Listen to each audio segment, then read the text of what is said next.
नारायणं नमस्कृत्य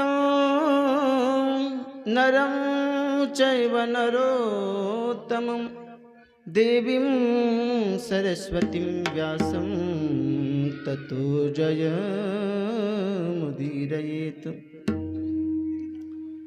नमः पंकजनाभाय नमः पंकजमालिने नमः पंकजनेत्राय नमस्ते पंकजाग्नये। तो कैलास राणा शिवचंद्रमौळी फणींद्र माते मुकुटे झळाळी कारण्य सिंधु भव दुःखहारी तुझ बिन शंभो मज तारी। महायोग पीठे तटे भीमरथ्यं वरं पुंडरीकाय दातुं मुनीन्द्रैः समागत्य तिष्ठन्तमानन्दकन्दं परब्रह्मलिङ्गं भजे पांडुरंगं। हा पांडुरंग करू प्रथम नमन पांडुरंग करू प्रथम नमन पांडुरंग करू प्रथम नमन टाळ टाळ पांडुरंग करू प्रथम नमन पांडुरंग करू प्रथम नमन नमन पांडुरंग करू प्रथम नमन पांडुरंग प्रथम नमन पांडुरंग प्रथम नमन। दुसरे चरण संताचे या दुसरे चरण संताचे या दुसरे संताचे या तुझे चरण संताची या। त्यांच्या कृपादाने कथेचा विस्तारू बाबाजी सद्गुरु दास तुका बाबाजी सद्गुरु तुका दास त्यांच्या कृपादाने कथेचा विस्तारू बाबाजी सद्गुरु दास तुका बाबाजी सद्गुरु दास तुका बाबाजी सद्गुरु दास तुका। पांडुरंग करू प्रथम नमन दुसरे चरण संताची या त्यांच्या कृपादाने कथेचा विस्तार बाबाजी सद्गुरु दास तुका। पांडुरंग करू प्रथम नमन दुसरे चरण संताची या त्यांच्या कृपादाने कथेचा विस्तार बाबाजी सद्गुरु दास तुका दास तुका।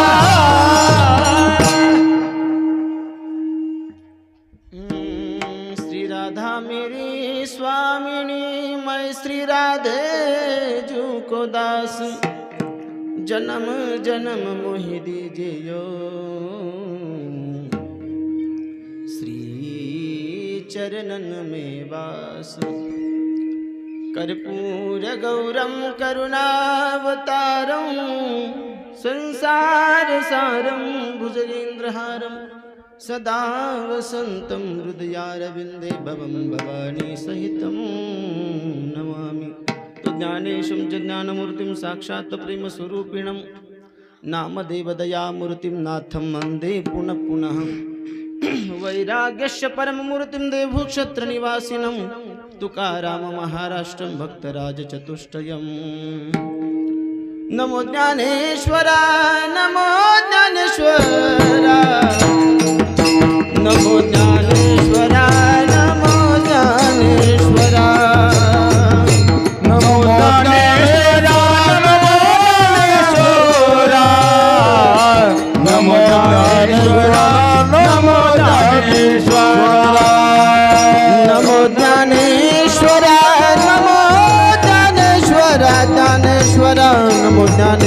ज्ञानेश्वरा नमो ज्ञानेश्वरा नमो ज्ञानेश्वरा नमो ज्ञानेश्वरा नमो ज्ञानेश्वरा नमो ज्ञानेश्वरा नमो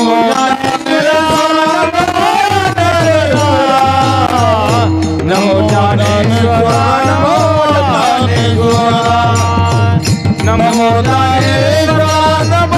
ज्ञानेश्वरा नमो ज्ञानेश्वरा नमो ज्ञानेश्वरा निवृत्ती उदारा सोपादेवा निवृत्ती उदारा सोपादेवा निवृत्ती उदारा सोपादेवा निवृत्ती उदारा सोपादेवा मुक्ताबाई नमो त्रिभुवन पावने आद्यत्रय जननी देवाची आद्यत्रय जननी देवाची देवाची आद्यत्रय जननी देवाची हे मुक्ताबाई नमो त्रिभुवन पावने आद्यत्रय जननी देवाची आद्यत्रय जननी देवाची आद्यत्रय जननी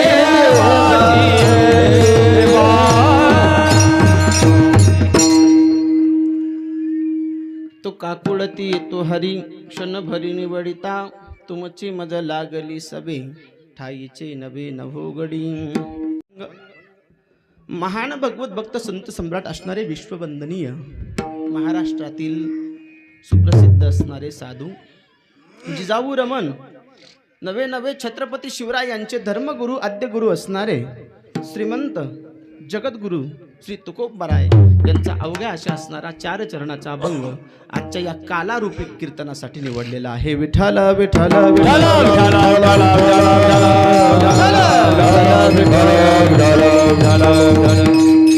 म्हणून आजच्या या काल्याच्या कीर्तनासाठी आपण या ठिकाणी सर्वजण उपस्थित आहोत.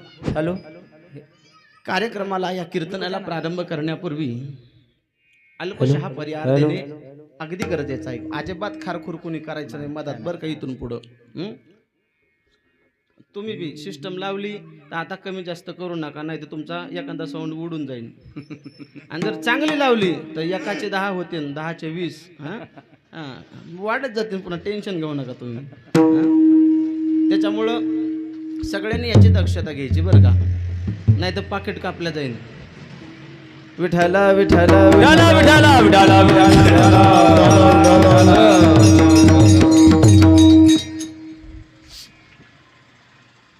तर काय सांगत होतो मी, वयामानाने मला लक्षात राहत नाही कीर्तन. हां त्याच्यामुळं मदत कोणी व्यत्यय आणू नका. काय चालू आहे बरं, दुसरं काय म्हणलं नाही बरं झालं. विठ्ठल विठ्ठल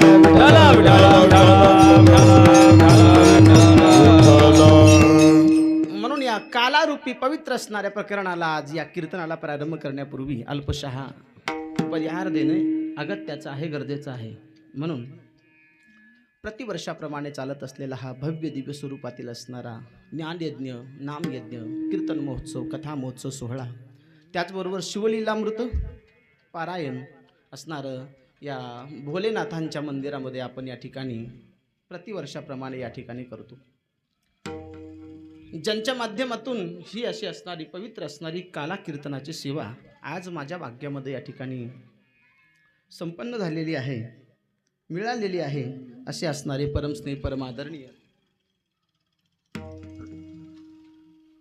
सुदाम महाराज आळणे यांच्या माध्यमातून माझ्याकडे आली. पण या कीर्तनासाठी सुंदर ज्यांचं नियोजन आहे असे असणारे त्यांच्या कुटुंबातील सर्व परिवार सत्यप्रेम उत्तमराव आळणे असतील, त्याचबरोबर त्याचबरोबर नवनाथ सत्यप्रेम आळणे पाटील आहे, त्याचबरोबर परमेश्वर सत्यप्रेम आळणे पाटील सरपंच, आणि त्याचबरोबर प्रकाश सत्यप्रेम आळणे पाटील या सर्वांच्या असणाऱ्या या ठिकाणी नियोजनाने, सुंदर अशा असणाऱ्या नियोजनाने, त्याचबरोबर गावकऱ्यांच्या सहकार्याने हं? ही संपन्न होत असलेली आजची असणारी काल्याची कीर्तन सेवा पहा. कीर्तन करणं सोपं, वाजवणं सोपं, गाणं सोपं, थोडं ट्रबल कमी करा. वाजवणं सोपं, गाणं सोपं, कीर्तन करणं सोपं, येऊन बसणं सोपं, निघून जाणं सोपं, पण नियोजन करणं खूप अवघड आहे. शास्त्रकार म्हणतात नियोजक असतत्र दुर्लभ आहा. नियोजन करणं म्हणजे हे खूप दुर्लभ आहे, खूप दुर्लभ. बेस द्या थोडा. विठ्ठल विठ्ठल विठ्ठल.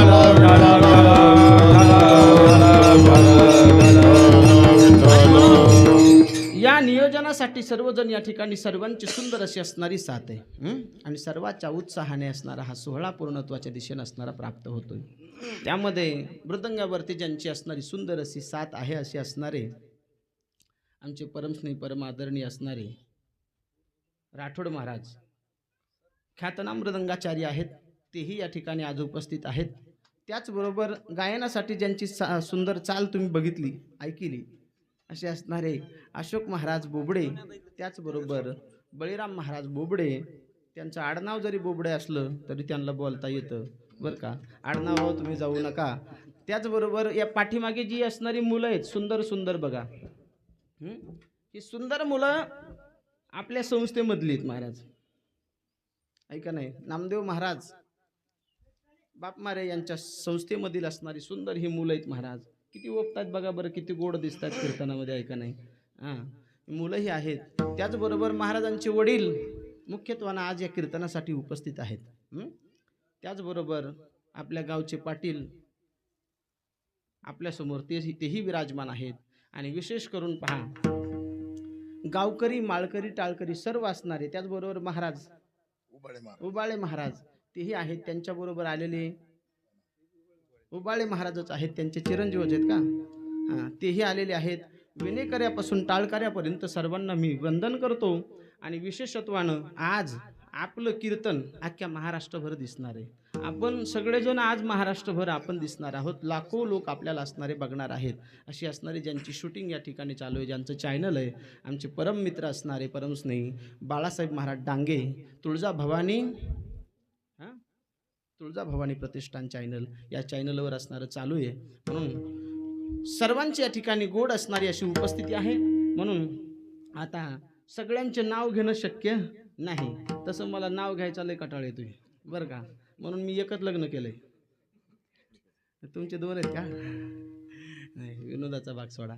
सगळ्यांच्या चरणारविंदी एकदा नतमस्तक होतो. आणि सिस्टीमवाले सुद्धा सुंदर सिस्टम आहे. आता शेवटपर्यंत बोलणार नाही, तुमच्या मनाने काय व्हायचं तो होऊ द्या बरं का. म्हणून सगळ्यांच्या चरणारविंदी एकदा नतमस्तक होतो. आणि आजच्या या कालारूपी असणाऱ्या सुंदर असणाऱ्या पवित्र प्रकरणाला आपण असणारा प्रारंभ करूयात. विठ्ठल विठ्ठल विठ्ठल. सुरुवात.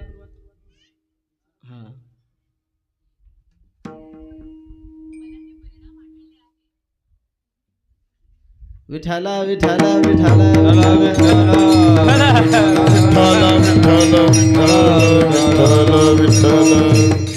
म्हणून पहा, 7 दिवस झाला असणार या ठिकाणी आपण सुंदर शिवलीलामृताचं पारायण वगैरे असणारं ईश्वर भक्ती आपण असणारं एकनिष्ठतेनं करण्याचं काम करतोय. आणि आज असणार हे काल्याचं कीर्तन.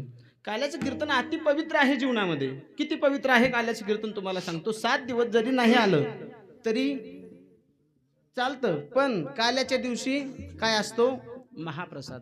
आणि हा प्रसाद अत्यंत पवित्र असतो, अत्यंत पवित्र. म्हणून हा प्रसाद घेण्यासाठी, हा पवित्र प्रसाद घेण्यासाठी मात्र आपण काल्याला आलं पाहिजे. काला म्हणजे काय, तर जसं की एखादा मंदिर बांधलंय आणि एखादं मंदिर बांधल्याच्या नंतर त्या मंदिराची पूर्णाहुती कशावरून, त्या मंदिराची पूर्णाहुती, त्या मंदिराला कळस ज्या वेळेस आपण बसवतो त्यावेळेस त्या मंदिराची पूर्णाहुती. तसंच एखादा कार्यक्रम, एखादा सोहळा त्या ठिकाणी आपण केला आणि त्याची पूर्णाहुती म्हणजे काल्याच्या कीर्तनाने, म्हणजेच भगवान श्रीकृष्णाच्या चरित्राने त्या काल्याची असणारी समाप्ती होते. म्हणून पहा, या काल्याच्या कीर्तनासाठी निवडलेला जो अभंग आहे तो जगद्गुरु तुकोबरा यांचा आहे. आणि तुकोबरा या काल्याच्या कीर्तनाच्या माध्यमातून, कालरूपी कीर्तनामधून बोलतायत की प्रभू तुमची आता मला काय झाली सवय लागली, तुमची मज लागली सवय. भगवान परमात्मा म्हणतो की आता तुमची सवंगड्याची सवय मला लागलेली. काकुळती येतो हरी क्षणभरी निवडिता. त्या गोपाळांनी काय केलं, भगवान परमात्म्याला विलग केलं. आणि मग भगवान परमात्मा गोपाळांना म्हणतात की तुमच्याशिवाय मी राहू शकत नाही, तुमची मज लागली सवे. बर का सुद्धा महाराज, थाईचे नवे न भोगडी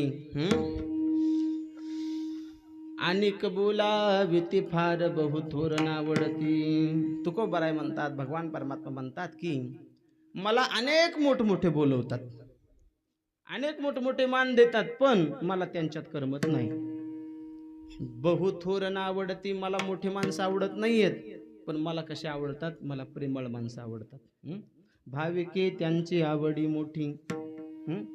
आणि अशा भाविकांना, अशा प्रेमळ माणसांना, अशा जीवलगांना मी मात्र काय करतो, भगवान परमात्मा म्हणतात मी मिठी मारतो, मी त्यांना आलिंगन देतो, मी त्यांना असणारं माझं सर्वस्व समर्पित करून टाकतो. म्हणून तुमची मज लागली सवे, ठाईचे नवे नभोगडी. म्हणून महाराज म्हणतात की आता तुमची खरोखर मला सवय झाली, आवड झाली, म्हणून आता मी तुम्हाला सोडू शकत नाही. असा सरळ सरळ अभंगाचा भावार्थ आहे. विठ्ठल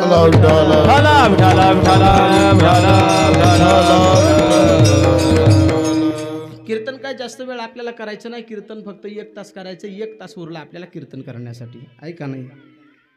1 तास उरला ज्ञानेश्वर महाराजांशी. कशाला कीर्तन करायला हो, नाही तर पुढे बहुत करणे आहे, ऐका नाही. मग तशी काळजी करू नका. 1 तास कीर्तनासाठी उरले. 1 तासामध्ये कोणी कोणाला बोलायचं नाही, बरं का मावशी, माझी सख्खी मावशी तिथे बसलेली.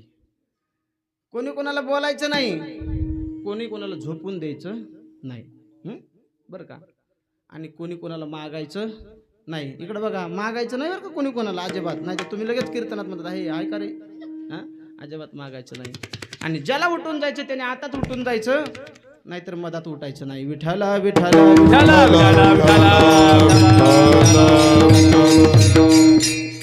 म्हणून पहा, जीवन जगत असताना कीर्तन, हे कीर्तनही असणारं माणसाला कळलं पाहिजे, पटलं पाहिजे, रुचलं पाहिजे, आणि त्याचं मनन चिंतन निधिध्यासन माणसाने माणसाच्या जीवनामध्ये केलं पाहिजे. तर या कीर्तनाचं फळ असणारं माणसाच्या जीवनामध्ये प्राप्त होतं. अशी एकनिष्ठ भक्ती त्या भगवान परमात्म्याची आपल्या जीवनामध्ये आपण केली पाहिजे. आणि ज्या ज्या वेळेला टाळी वाजवल त्या त्यावेळेला मुखाने टाळी वाजवायची, हाताने नामस्मरण करायचं, म्हणजे आणखीन भानावर नाही. तुम्ही कीर्तनाचंच का बाहेर आहेत, मन तुमचं कुठे, मन पहिलं मन तुमचं कीर्तनामध्ये आणून बसा. कारण की मन जर कीर्तनात असलं तर कीर्तन तुम्हाला कळेल, नाही तर कळणार नाही. नळी फुंकिली सोनारे, इकडून तिकडे गेले वारे, असं व्हायला नको. म्हणून मन प्रथमतः कीर्तनामध्ये ठेवा. मन हे खूप चंचल आहे. मन चंचल चपल, जाता येता न लगे वेळ, चंचलम ही मन कृष्ण प्रमाथी बलवदृढम. खूप चंचल मन आहे. किती चंचल आहे मन. एक कवी म्हणतात, मेरा मन कभी दिल्ली कभी लंडन. माझं मन कधी दिल्लीत आहे तर कधी लंडन मध्ये. आळंदीला गेलात कधी? गेलं ना आळंदीला मन? गेलं, ज्ञानोबराचं दर्शन घेतलं, पंढरपूरला आलं, विठोबाचं दर्शन घेतलं, पैठणला आलं, नाथ महाराजांचं दर्शन घेतलं. इथून मनाने केलं आता वृंदावनाच्या भूमीत जायचंय, बाके बिहारीचं दर्शन घ्यायचंय, तिथं गेलं, दर्शन घेतलं, ऐका नाही. तिथून पुन्हा आलं, आपल्या या महादेवाचं भगवान भोलेनाथाचं दर्शन घेतलं, आणि कीर्तनात बसलं का नाही मन? किती वेळात आलं? या मनासारखा आतापर्यंत वेगवान एकही असणारं वाहन झालं नाही. मन एवढं चंचल आहे. म्हणून हे मन मात्र महाराज इथं कीर्तनामध्ये ठेवा. एकनिष्ठतेनं कीर्तन श्रवण करण्याचं काम करा.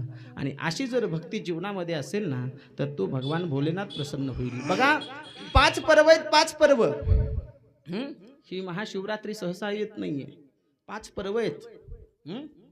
त्यामध्ये वामन जयंती असेल, रामनवमी असेल, त्याचबरोबर कृष्णाष्टमी असेल, त्याचबरोबर नृसिंह जयंती असेल, आणि 5वी आहे महाशिवरात्री.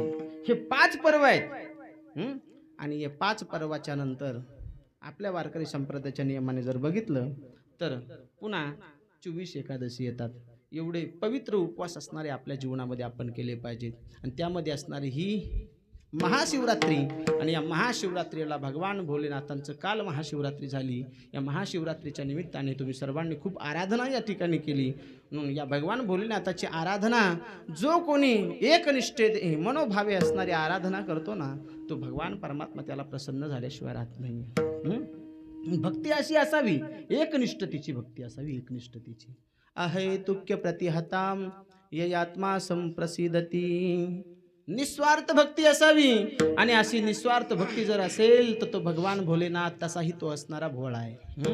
तो लवकर भक्तावरती प्रसन्न होतो महाराज. आणि अशी भक्ती केल्याच्या नंतर तो प्रसन्न होईल, यात काही शंका नाही. म्हणून असं भोळं दैवत आहे महाराज. हे नाथ महाराज म्हणतात, भोळे भावी कहे,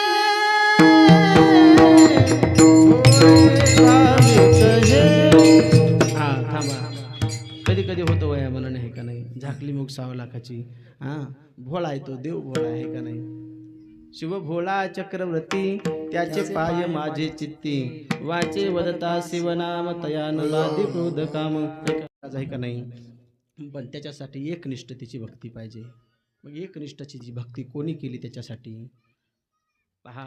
रावण होता. रावण, त्या रावणाचं नाव आपण घेत असताना कोणाचं नाव आपण रावण ठेवत नाही. आहे का इथं बसल्यामध्ये कोणी रावण नाही? कळतंय ना, मी बोललेलं कळतंय ना तुम्हाला. मी तुमच्याकडलाच आहे म्हणून म्हणलो. तिकडे गेल्या म्हणत असतो मी, आमच्याकडं माणसं मेल्यावर जाळतात, तुमच्याकडं जीव गेला होय. बरोबर. म्हणून लक्ष द्या फक्त बरं का. रावण जो होता, रावण, मला वाटतं तुम्ही हाराकडे जास्त बघायलात का, तरी म्हणतो लक्ष कोणकडे चाललंय. तसंही त्या हाराची खूप भीती वाटते मला. आणि नाही काढला हार तर घरी गेल्या भांडणं लागतात बरं का राठोड महाराज. तुमच्या ताईचे बहिणीचे माझे भांडणं लागतात हार शर्टाला डाग पडला तर. म्हणून पहिलं शर्ट काय ते हे असणारा हार काढून टाकतो. विठ्ठल विठ्ठल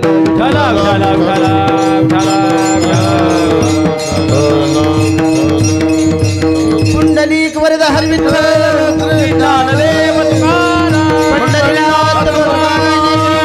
माऊली ज्ञानेश्वर महाराज पार्वती म्हणजे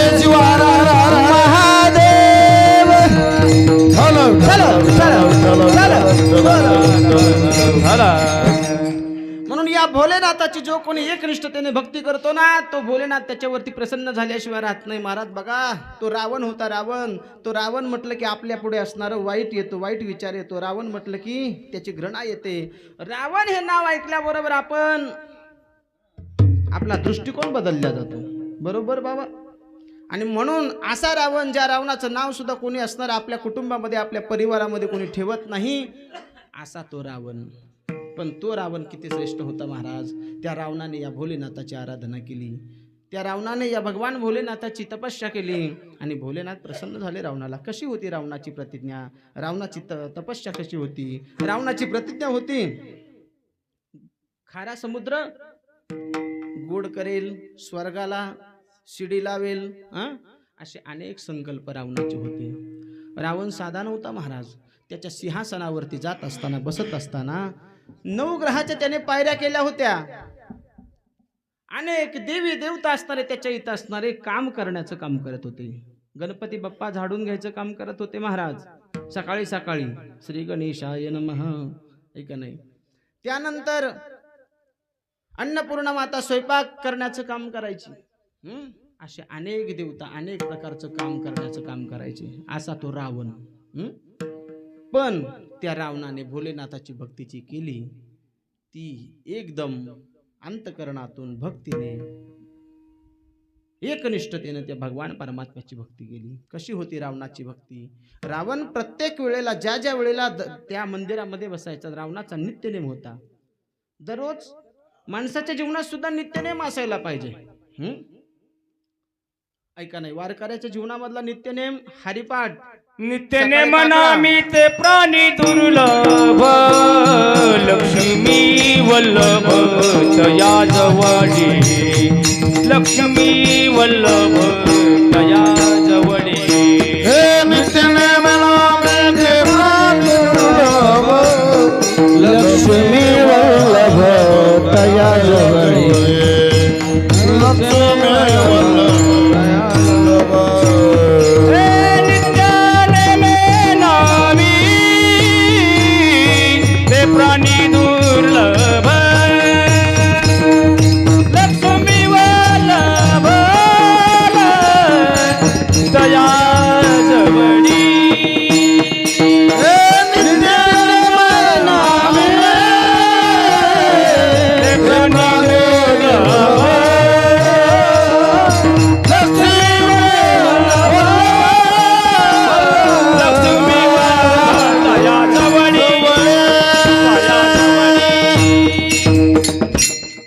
नित्यने मनामी ते प्राणी दुर्लभ. ओके. लक्ष्मी वल्लभ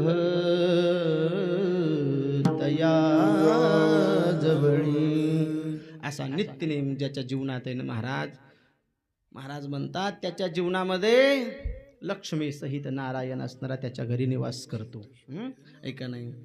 म्हणून असा नित्यनेम माणसाच्या जीवनामध्ये असला पाहिजे. वारकऱ्याच्या जीवनामध्ये काकडा,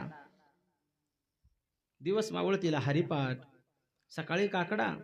उठा जागे वारे आता, स्मरण करा पंढरीनाथा, भागवते ठेवा माता, सुख व्यथा जन्माचा, व्यथा जन्माचा. लक्ष द्या. उठा जागे वारे आता, स्मरण करा हो पंढरीनाथा. आणि त्या पंढरीनाथाला स्मरण करून सकाळी सकाळी असणारा ते संत उठतात आणि जाग करतात. जाग कोणाकोणाला जाग केलं संतांनी? सर्वसामान्यांना जाग केलं. प्रथमतः भगवान परमात्म्याला जाग केलं आणि साधू संतांना सुद्धा जाग केलं. म्हणून जाग हे संत करतात. ऐका नाही. सावध करण्याचं काम संत करत असतात आपल्या जीवनामध्ये.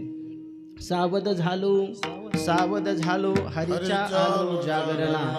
आणि ते संत ज्यावेळेस सावध करत असतात त्यावेळेस आपण या सत्संगामध्ये, या कीर्तनामध्ये, या कथेमध्ये येऊन विराजमान होत असतो. म्हणून खरोखर आज भाग्यवान आहोत आपण की आपण या कीर्तनामध्ये आज उपस्थित आहोत. कारण की हा सत्संग जीवनामध्ये सहजासहजी भेटत नाही महाराज. ही कथा आणि कीर्तन भेटत नाहीयेत. कथा आणि कीर्तन हे खूप दुर्लभ आहे जीवनामध्ये. काही गोष्टी दुर्लभ सांगितल्या जीवनात. दुर्लभम त्रयमेव देवानुग्रह हेतुकम मनुष्यत्वम मोक्षत्वम महापुरुष संश्रयाः. 3 गोष्टी दुर्लभ सांगितल्या. एक, मनुष्य देह भेटणं हे दुर्लभ आहे. दुसरं, एखादा सत्पुरुष जीवनामध्ये प्राप्त होणं, एखाद्या संताची भेट होणं हे दुर्लभ आहे.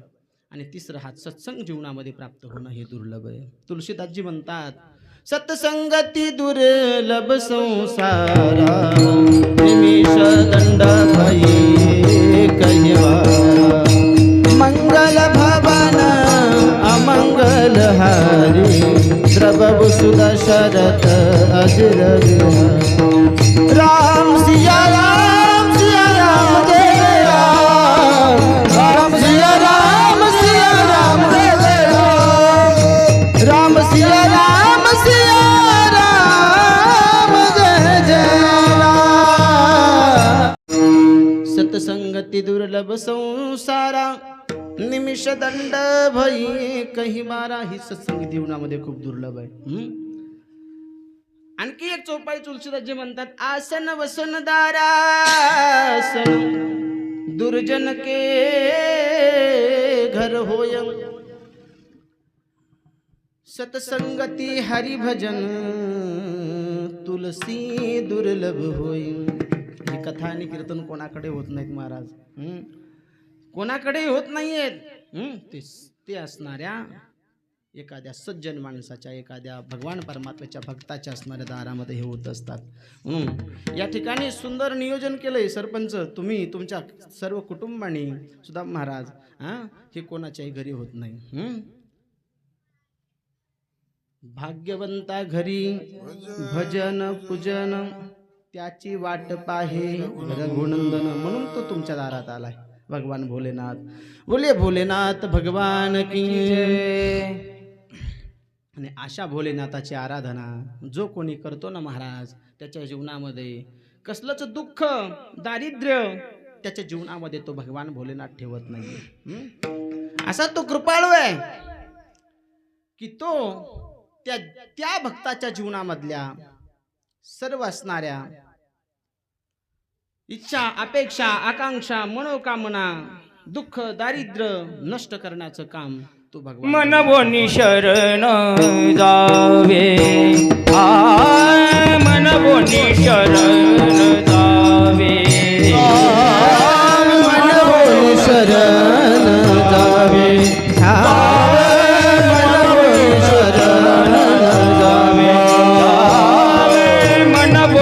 शरण जावे जावे मनभुनी शरण जावे मनभुनी शरण जावे जावे मनभुनी शरण जावे सर्व भावे देवासी सर्व भावे देवासी तो भवतील पार तो उतरील पार पार उतरील पार उतरील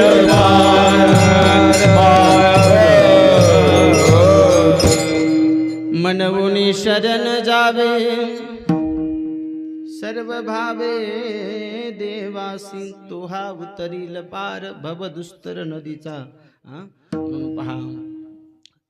म्हणून त्या भगवान परमात्म्याला आपण शरण गेलं पाहिजे. म्हणून रावण एवढा मोठा मुद्दा आपला हाय. रावण एवढा मोठा पण तरी तो भोलेनाथाची आराधना करतो. पण कशी करतो? एकनिष्ठतेने त्या भगवान भोलेनाथाची भक्ती करण्याचं काम रावण करतो. त्याचा नित्य नेम दररोजचा त्या रावणाचा त्याच्या जीवनामध्ये नित्य नेमाने रावण त्या भोलेनाथाची आराधना करायचा. 108 कमळाचे पुष्पदल त्या असणाऱ्या भगवान भोलेनाथाच्या पिंडीवरती समर्पित करण्याचं काम रावण करायचा. असा नित्यनेम अखंड चालू आहे, अखंड. आणि एक दिवस झाला असं, शिवरात्री आली की पूजा करत नाही फक्त रावण. आपली भक्ती सुद्धा चुकते महाराज. आपण वार बदलला की भक्ती बदलतो. सोमवार आला की एक लोटा जल सब समस्या का हल. मंगळवार आला की दुसरीच भक्ती. बुधवार आला की विठ्ठल माझा माझा माझा माझा माझा हो विठ्ठल माझा मी विठ्ठलाचा.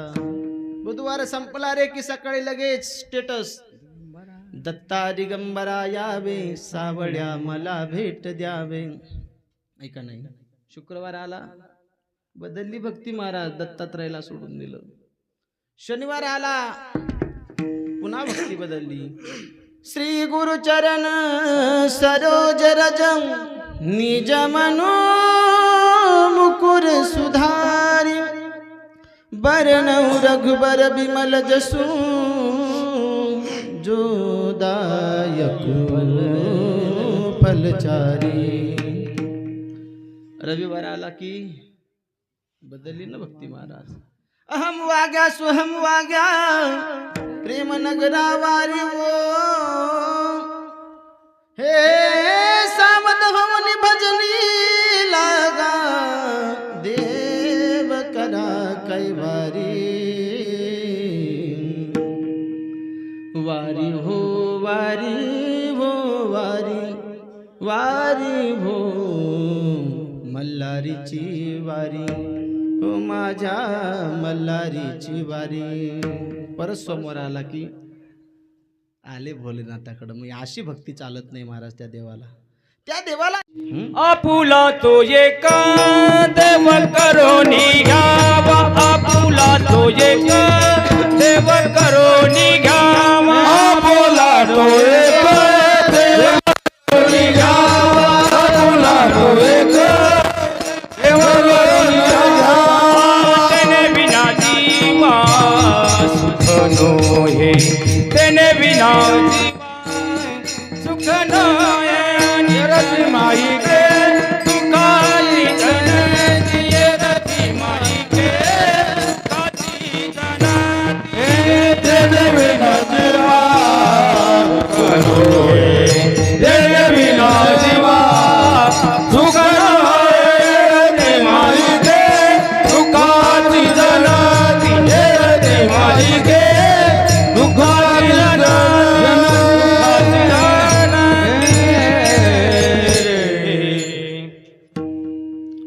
आपुला तो एक देव करुणी घ्यावा. तेने बिन जीवा सुख नोहे. म्हणून कोणता तरी एक देव जीवनामध्ये माणसाने आपलासा केला पाहिजे. म्हणून तो रावण एकनिष्ठतेनं भक्ती करायचा. आणि एक निष्ठतेनं भक्ती करत असताना 108 कमळाचे पुष्पदल त्या भगवान भोलेनाथाच्या पिंडीवरती समर्पित करायचा. पण एक दिवस झालं असं, एक कमळाचं फूल कमी पडलं आणि झालं असं, काय झालं, कमळाचं फूल कमी पडल्याबरोबर रावण हा लंकेचा राजा होता. अनेक असणाऱ्या देवी देवता त्याच्या सेवक होत्या, नवग्रहांच्या पायऱ्या होत्या, सिंहासनावरती चढत असताना असा तो रावण एक इशारा जर केला असता तर काही मिनिटांमध्ये कमळाचं पुष्प असणारं त्या ठिकाणी विराजमान झालं असतं. पण रावणाने कोणालाही त्या ठिकाणी हे नाही केलं, खुणावलं नाही, कोणाला सांगितलं नाही. आणि रावणाने काय केलं, रावण हा जातीनं असणारा कोण आहे, ब्राह्मण आहे आणि कर्मानं क्षत्रिय आहे. म्हणून रावण पूजा करत असताना सुद्धा तलवार रावणाजवळ असायची. एका बाजूला तलवार ठेवायचा रावण आणि पूजेला बसायचा. रावणाने कसलाही विचार न करता तलवार घेतली आणि तलवार म्यानमधून सरकन उपसली आणि 10 मुखामधलं एक मुख असणारं कापलं आणि त्याची असणारा तंबोरा रावणाने बनवला. एक शिर आहे, तिचं नाव धमनी, मुख्य शिर आहे ती. आणि ती शिर असणारी त्या शिरेवर रावणाने काय केला, तंबोरा केला. तंबोरा सिर के तंबूरे में जो सासों की तार बोले, जय सिया राम बोले, जय राधे श्याम. आणि त्या शिरेचा तंबोरा रावणाने केला आणि त्याच्यावरतीच रावण भजन गाऊ लागला. भजन ऐकायचं का रावणाचं भजन तुम्हाला? आणि ते भजन रावणाने प्रारंभ केलं. हरिसोह सिंधु सम विशाल जटा जूट चंद्र भाल गंगती तरंग माल कुमल नील बाजे, डम डम डम डमरु बाज नाग शेष सर्व साज, शंकर महाराज तांडव नाचे, भोले महाराज तांडव नाचे. टाळी टाळी हे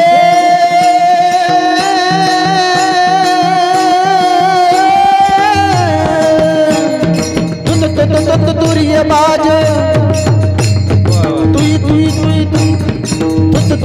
तुरिय बाज, तुई तुई तरक राज शंखनाद शृंगिवाद विविधवाद भेरे, तात तात तात ताल पदक ताल तटात भरगत लडखट लखात मंद मंद भेरी, अमरी जन तुमन जाल बरकत हरगत कुशाल, मुन जन मानस विशाल अमित मोद जाचे.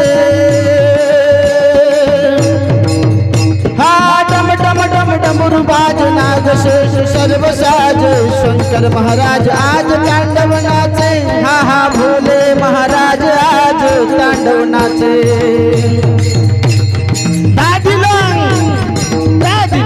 धाडिलांग कधी कधी कधी कंटिलांग वाद मयूर मृदंग हर विश्व कमर बाल, ससद ससद धगद धगद धमम पमम संगम कंगम दीनादर नारद अनुसारद आराज, सारंग अर्चित सर्व किन्नर अवसर गंधर्व, धर्मार्थ काम मोक्ष हर मोक्ष साजे.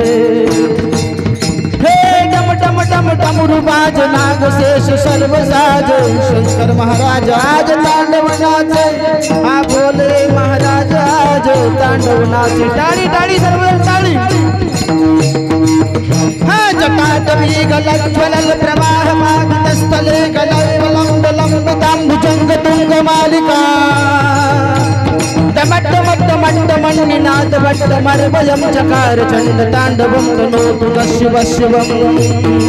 हा जटा कटाह संगम भ्रमण्यलिम्ब निर्झरी विलोलरी चिवल्लरी विराजमान मूर्धनि, जगत जगत जगत ज्वलन ललाट पट्ट पावके किशोर चंग से करे रति प्रतिशनम मम.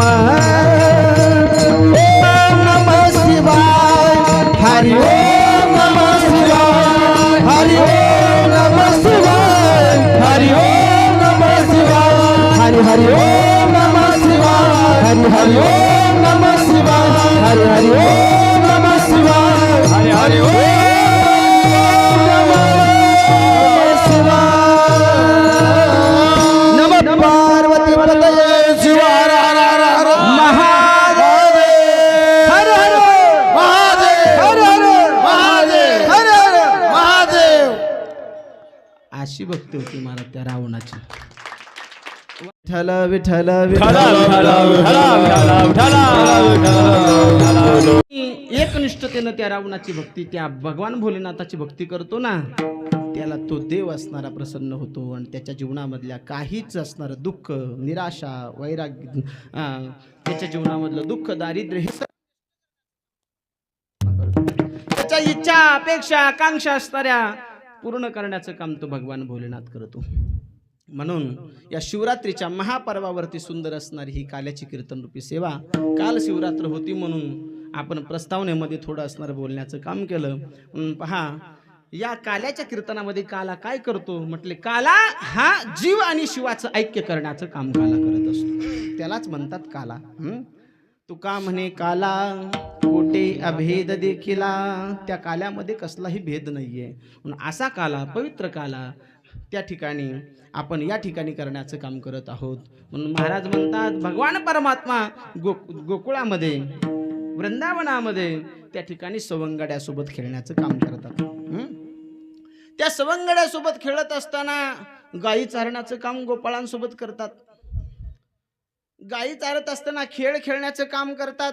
पण खेळ खेळत असताना भगवान परमात्मा काय करायचे माहिती, कधी कधी ढोरं सांभाळले कोणी ढोरं, वळते आणायचं. ज्यावेळेस वेळ यायची ना भगवान परमात्म्यावर, त्यावेळेस भगवान परमात्मा म्हणायचे, मी नाही आणीत जाय. सगळ्या पोरांना त्या ढोरांच्या, गायींच्या वळती आणायला लावायचे. आणि भगवान परमात्म्याची वेळ आली की भगवान परमात्मा म्हणायचे, मी नसतो आणत. खेळत असताना सुद्धा भगवान परमात्मा हारले, असा खेळाचा नियम आहे, जो हारल त्याच्यावर राज. बरोबर, नाही दिलं तर आमचं राज काय कू, ऐका नाही पोराव, असंच का.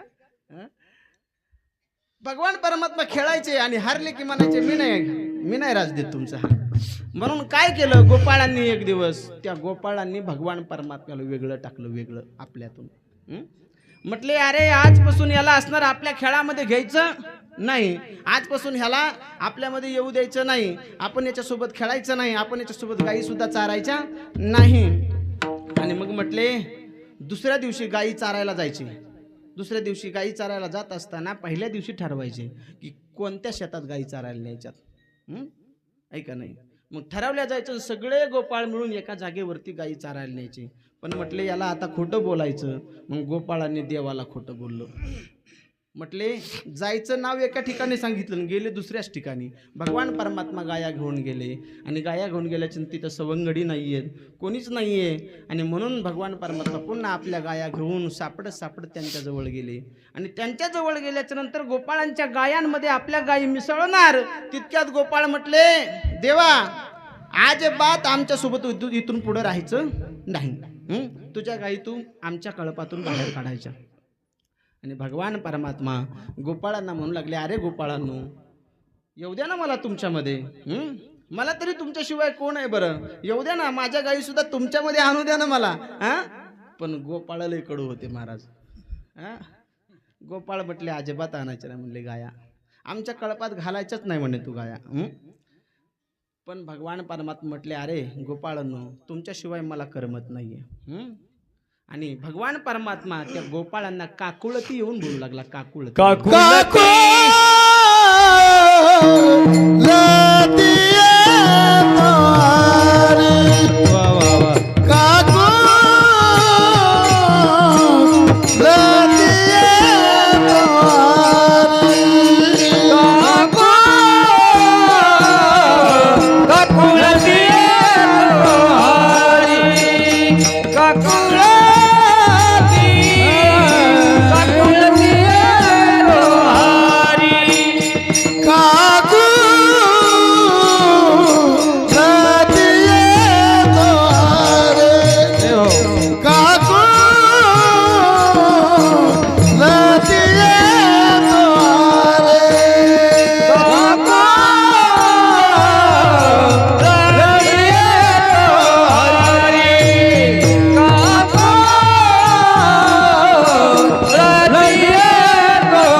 जग भरी निवडिता तुमची मज लागली सवे ठाईचे नवीन भोगडी. महाराज म्हणतात, भगवान परमात्मा गोपाळांना म्हणतात की आता मी तुम्हाला काकुळती येतो बाबा, इथून पुढे मी असं कधीच करणार नाहीये,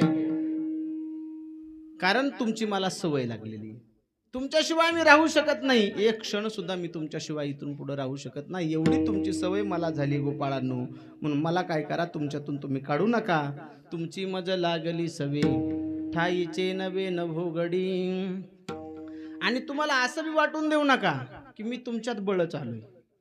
भगवान परमात्मा म्हणतात मी तुमच्यात बळच आलोय असं बी तुम्हाला वाटून देऊ नका. कारण मला खूप मोठे मोठे बोलवतात पण मी त्यांच्याकडे जात नाही, कारण की मला मोठे आवडत नाहीयेत.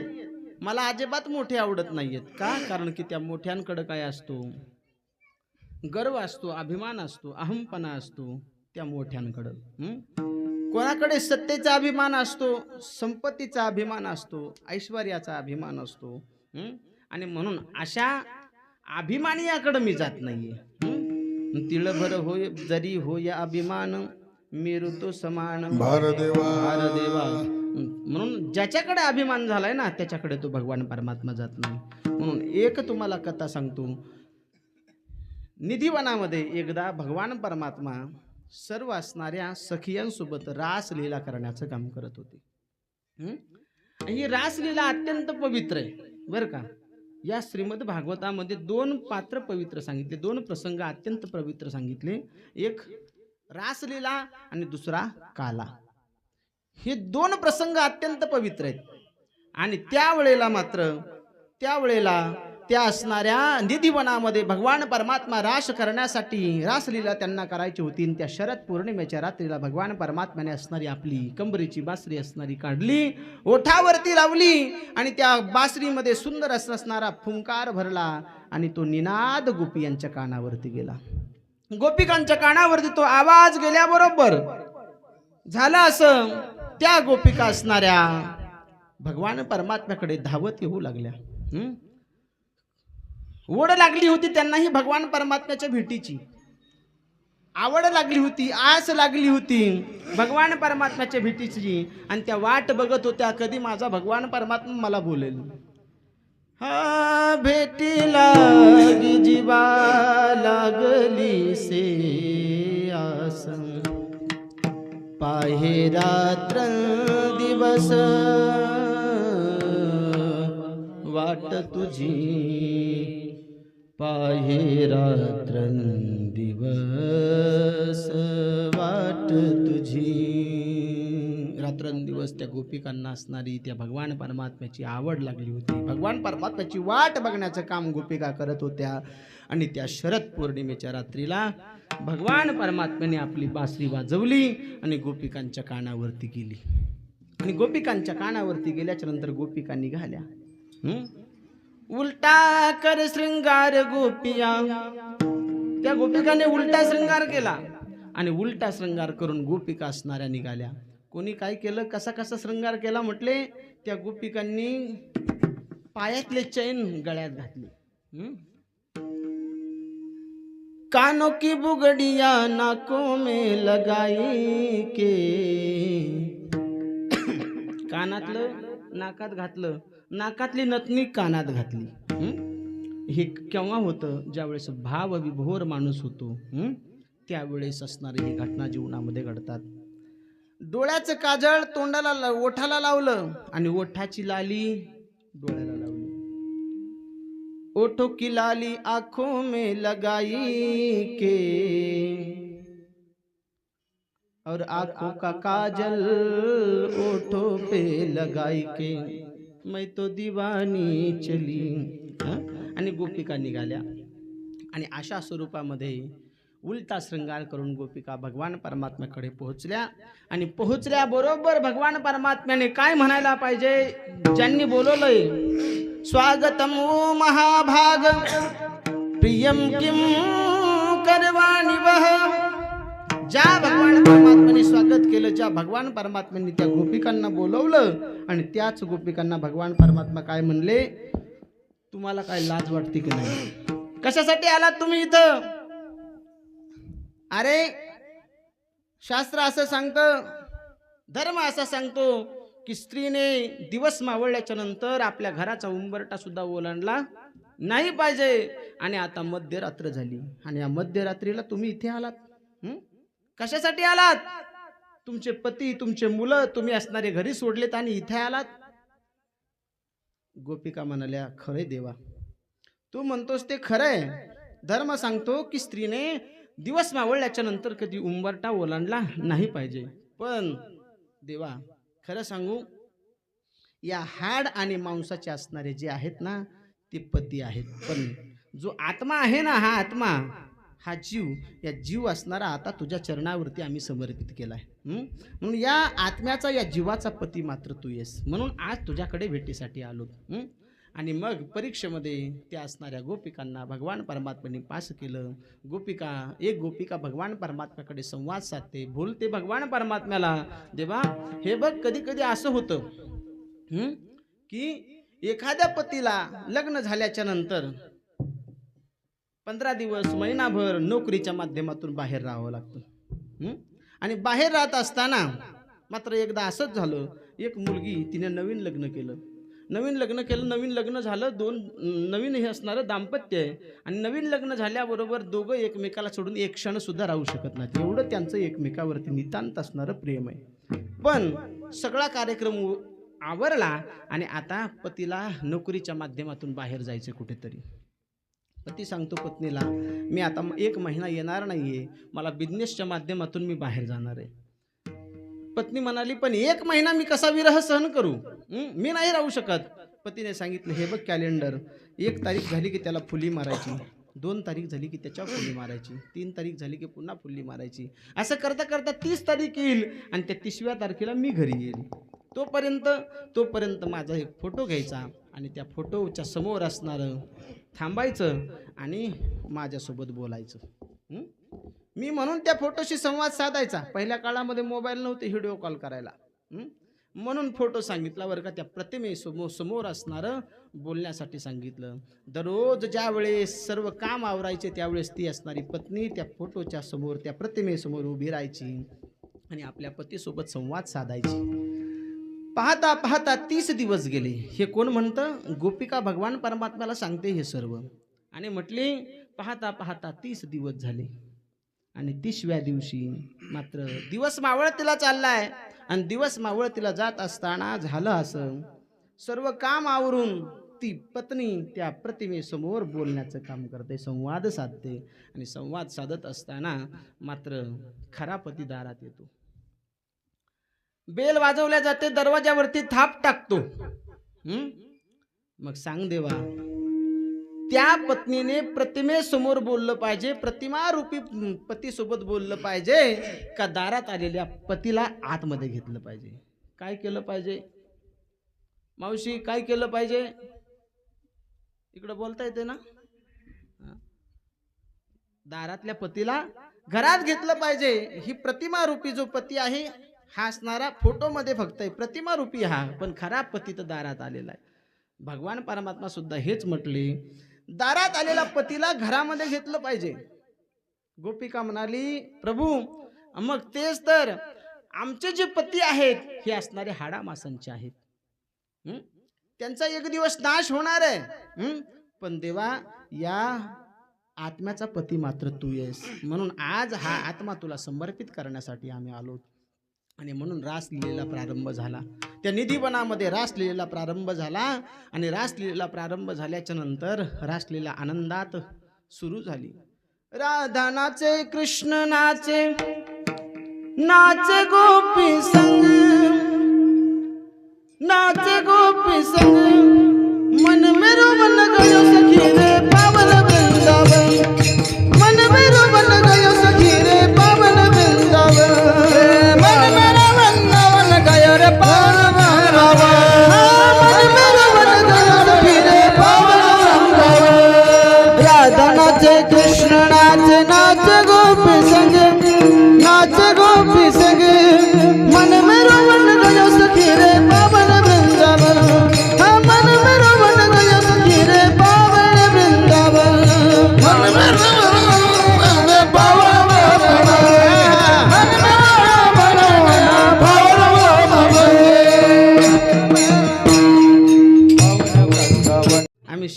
आम्ही शिकायला होतो बरं का पोराव तुमच्यासारखं. त्यावेळेस आमचे गुरुजी म्हणायचे, पोराव अभंग पाठ नसला का प्रमाण पाठ नसलं का एकच काम करायचं, नर नर नर नर नर नर नर नर असं म्हणायचं. म्हणले भागून न्यायचं, टेन्शन घ्यायचं नाही, आहे का नाही. म्हणून रासलीला प्रारंभ झाली. अनन्य साधारण भक्ती करणाऱ्या त्या असणाऱ्या गोपिका, एक एक कृष्ण एक एक गोपिका असं असणार त्या ठिकाणी स्वरूप तयार झालं. आणि त्या रासलीलेमध्ये त्या निधिवनामध्ये रासलीला प्रारंभ झाली. महादेवाला बातमी कळाली भगवान भोलेनाथांना. आणि भगवान भोलेनाथांना हे वाटलं आपणही त्या रासलीलेमध्ये जावं, पण पुरुषांना प्रवेश वर्जित नव्हता. म्हणून भगवान भोलेनाथांनी नऊवार साडी घातली, सुंदर चैन घातले पायात, जटेची वेणी बांधली, सुंदर मोगऱ्याचा गजरा असणारा त्याला बांधला, ओठाला लावली लाली लावली, नाकामध्ये नथनी घातली, सुंदर गोपिकाचा श्रृंगार असणारा भगवान भोलेनाथांनी केला. आणि भगवान भोलेनाथ निघाले कैलास पर्वतावरून. कैलास पर्वतावरून येत असताना पार्वती मातेने, मा भवानीने बघितलं. कोण असेल मध्यरात्रीला या कैलास पर्वतावरती? कोण ही स्त्री असेल? कशासाठी आली असेल? आणि हाक मारली मा भवानीने, ए कोण है वहां? आणि भगवान भोलेनाथांनी पाठीमागे फिरून बघितलं. स्वामी आप और इस अवस्था में कहां जा रहे हो प्रभु? भगवान भोलेनाथ म्हटले, शायद तुझे पता नहीं है, निधिवन में रासलीला चल रही है और इस वेश में जा रहे हो स्वामी आप. भगवान भोलेनाथ म्हटले, अरे वहां पुरुष को प्रवेश वर्जित नहीं है, उसीलिए स्त्री का वेश धारण करके जा रहे हो. आणि मग माँ भवानी म्हणाली, मला सोडून मला सुद्धा यायचंय, थांबा. आता आले श्रृंगार करून. पार्वती माता गेली आणि सुंदर श्रृंगार केला. आणि पार्वती माता भगवान भोलेनाथ दोघही निघाले निधिवनाच्या दिशेने सुंदर श्रृंगार करून. आणि पुन्हा रासलीला प्रारंभ झाला. राधा नाचे, कृष्ण नाचे, नाचे गोपी संग, मन मेरो वन गयो सखी रे पावन वृंदावन. पण नाचत होते. नाचत असताना तो डान्स बघितला भोलेनाथाचा एका गोपिकांनी. ती म्हटली, हा भांगडा नृत्य आहे, हे स्त्रीचं दिसू शकत नाही, ही गोपिका नाही, हा गोप्या दिसतोय. आणि ती गेली आणि तिने जाऊन काय केलं, भगवान भोलेनाथाचं असायची घुंगट होतं, पुढं घुंगट घेतलं होतं भगवान भोलेनाथांनी. ते घुंगट जाऊन डायरेक्ट असं उचललं. असं केलं की लगेच ती म्हटली, ये तो कैलाशपति महादेव है प्रभु, आपको प्रवेश वर्जित है, आप इस निधिवन में रासलीला खेलने के लिए नहीं आ सकते. आणि भगवान भोलेनाथाला त्या रासलीलेमधून काढण्यात आलं. म्हणून पहा, यदा कदाचित त्या वृंदावनाच्या भूमीमध्ये जर तुम्ही गेलात तर त्या निधिवनाच्या बाजूला गोपेश्वर महादेवाचं मंदिर आहे. गोपी ही ईश्वर इतिही गोपेश्वर. म्हणून या जगामध्ये, या भारतामध्ये एकमेव असं मंदिर आहे महादेवाचं की ज्याच्या नाकात नथ आहे, नथ. तिथे ते वृंदावन मध्ये. आणि पुन्हा रासलीला प्रारंभ झाली. मला सांगायचं आहे की जगाच्या मालकाला जो असणारा कैलाशपती महादेव आहे, देवांचा देव जो आहे महादेव, त्या महादेवाला सुद्धा असणारं रासलीलेमधून बाहेर काढलं. आणि बाहेर काढल्याच्या नंतर पुन्हा रासलीला प्रारंभ झाली. पण रासलीला खेळत असताना त्या गोपिकाच्या मनामध्ये विकार आला. विकार. त्या म्हणाल्या, देवांचा देव महादेव त्याला असणारं रासलीलेमधून बाहेर काढलं, आम्ही किती श्रेष्ठ आहोत की आम्हाला आमच्या सोबत असणारा जगाचा मालक आज या ठिकाणी रासलीला करण्याचं काम करतोय. आणि तेवढा अहंकार झाला. आणि तितक्यात भगवान परमात्म्याने काय केलं, फक्त एका गोपिकाला झाला नव्हता, भगवान परमात्मा लुप्त झाले. आणि ती एक गोपिका होती राधिका, तिला भगवान परमात्म्याने खांद्यावरती उचललं आणि भगवान परमात्मा पळून गेले, लुप्त झाले. जात असताना त्या राधिकेच्या सुद्धा मनात विकार जडला. अनेक गोपिका आहेत, निर्भय भक्ती करणारे आहेत, अहोरात्र भक्ती करणारे आहेत, पण मला खांद्यावर घेऊन आज जगाचा मालक चाललाय. म्हणून राधेलाही गर्व झाला. गर्व झाला, तिथंच राधा टाकून दिली आणि भगवान परमात्मा लुप्त झाले.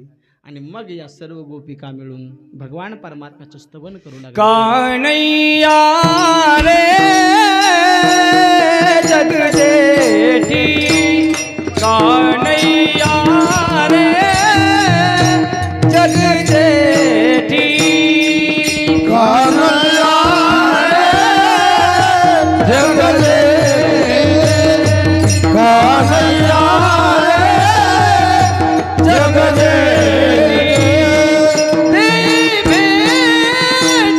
कान्हैया रे जग जेठी कान्हैया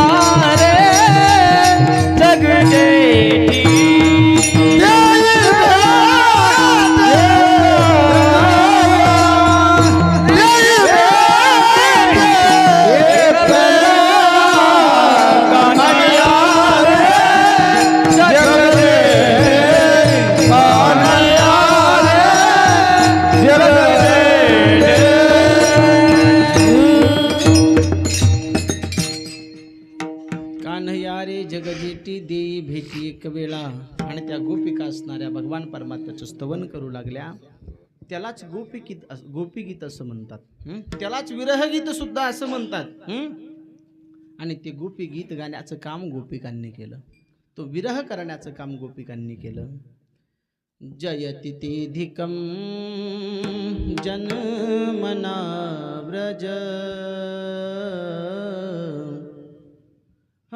श्रयत इंदिरा शाश्वतत्रहि हो दैत दृश्यता दीक्षुतावकाश त्वयि धृता सवस्त्वान् विचिन्वते विषजलाप्ययाद व्याल राक्षसाद वृषमारुता वेद्यतानुला. त्या गोपिकांनी भगवान परमात्म्याचं स्तवन करण्यासाठी प्रारंभ केलं. मला सांगायचं हे की जर गर्व झाला तर त्या गर्वामध्ये भगवान परमात्मा विकार जडल्याच्या नंतर तो भगवान परमात्मा येत नाही. अनेक भल्या भल्यांना तो सोडून निघून जातो.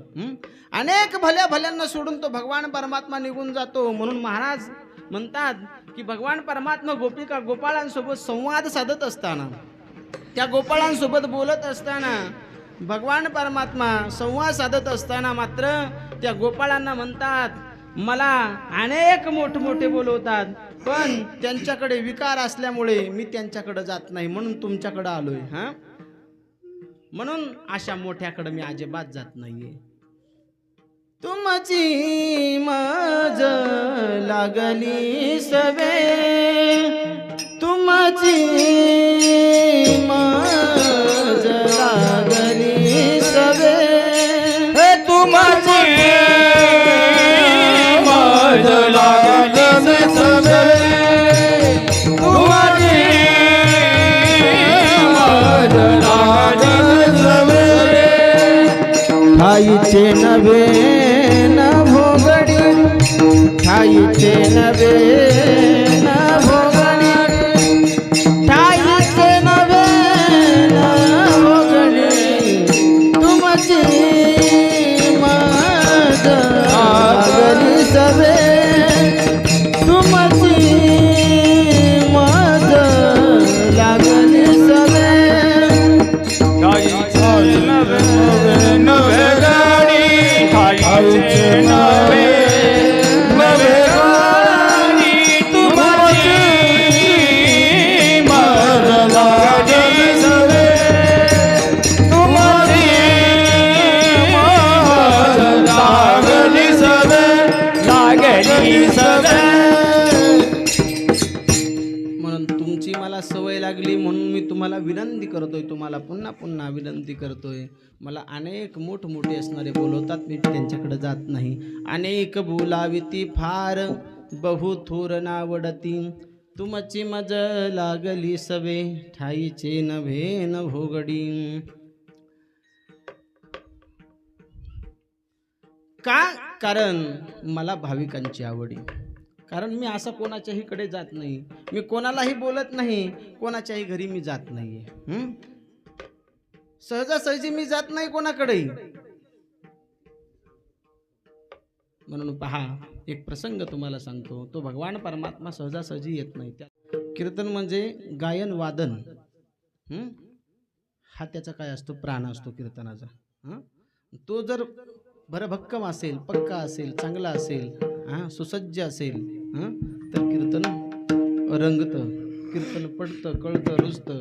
ऐका नाही, अन्यथा ऐका नाही. म्हणून या सर्व गोष्टी खूप महत्वाच्या आहेत त्या कीर्तनामध्ये, बरं का. आणि मग असं कीर्तन ऐकल्याच्या नंतर माणूस त्या कीर्तनामध्ये रंगून जातो. कीर्तन चांग, कीर्तन चांग, उयंग हरिरूप. हरिरूप होऊन जातो माणूस त्या कीर्तनामध्ये.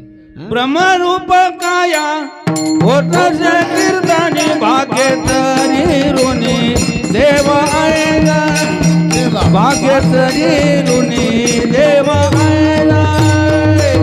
ब्रह्मरूप काया होतच कीर्तनी भाग्येतरी ऋणी देव आयला, भाग्येतरी ऋणी देव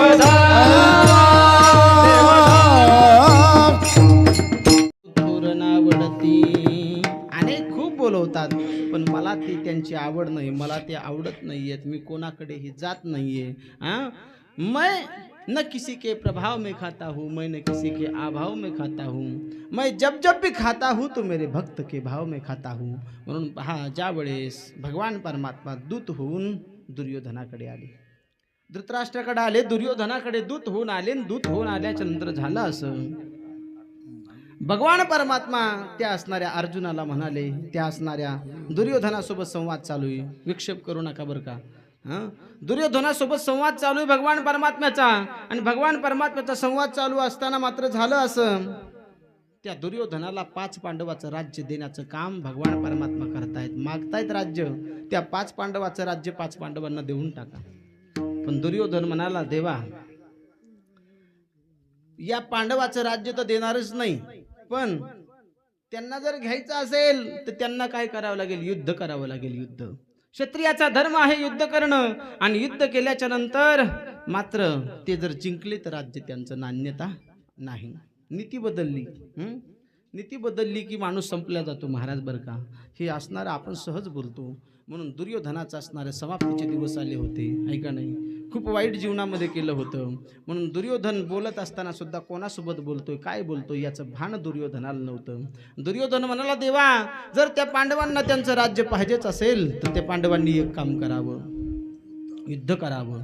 अन्यथा जर युद्ध करायचं नसेल तर एका सुईच्या टोकावरती बसल एवढी असणारी माती सुद्धा मी त्या असणाऱ्या पांडवांना देणार नाही. सुच्चाग्रे नैव दशामि विना युद्धेन केशवः. एका सुईच्या टोकावर बसेल एवढी माती सुद्धा मी असणारी त्या असणाऱ्या पांडवांना देणार नाही, दुर्योधन म्हणाला. आणि शेवटी समजावून सांगितलं, खूप समजावून सांगितलं. महाभारत नाय भलो दुर्योधन मन में सोच विचारो.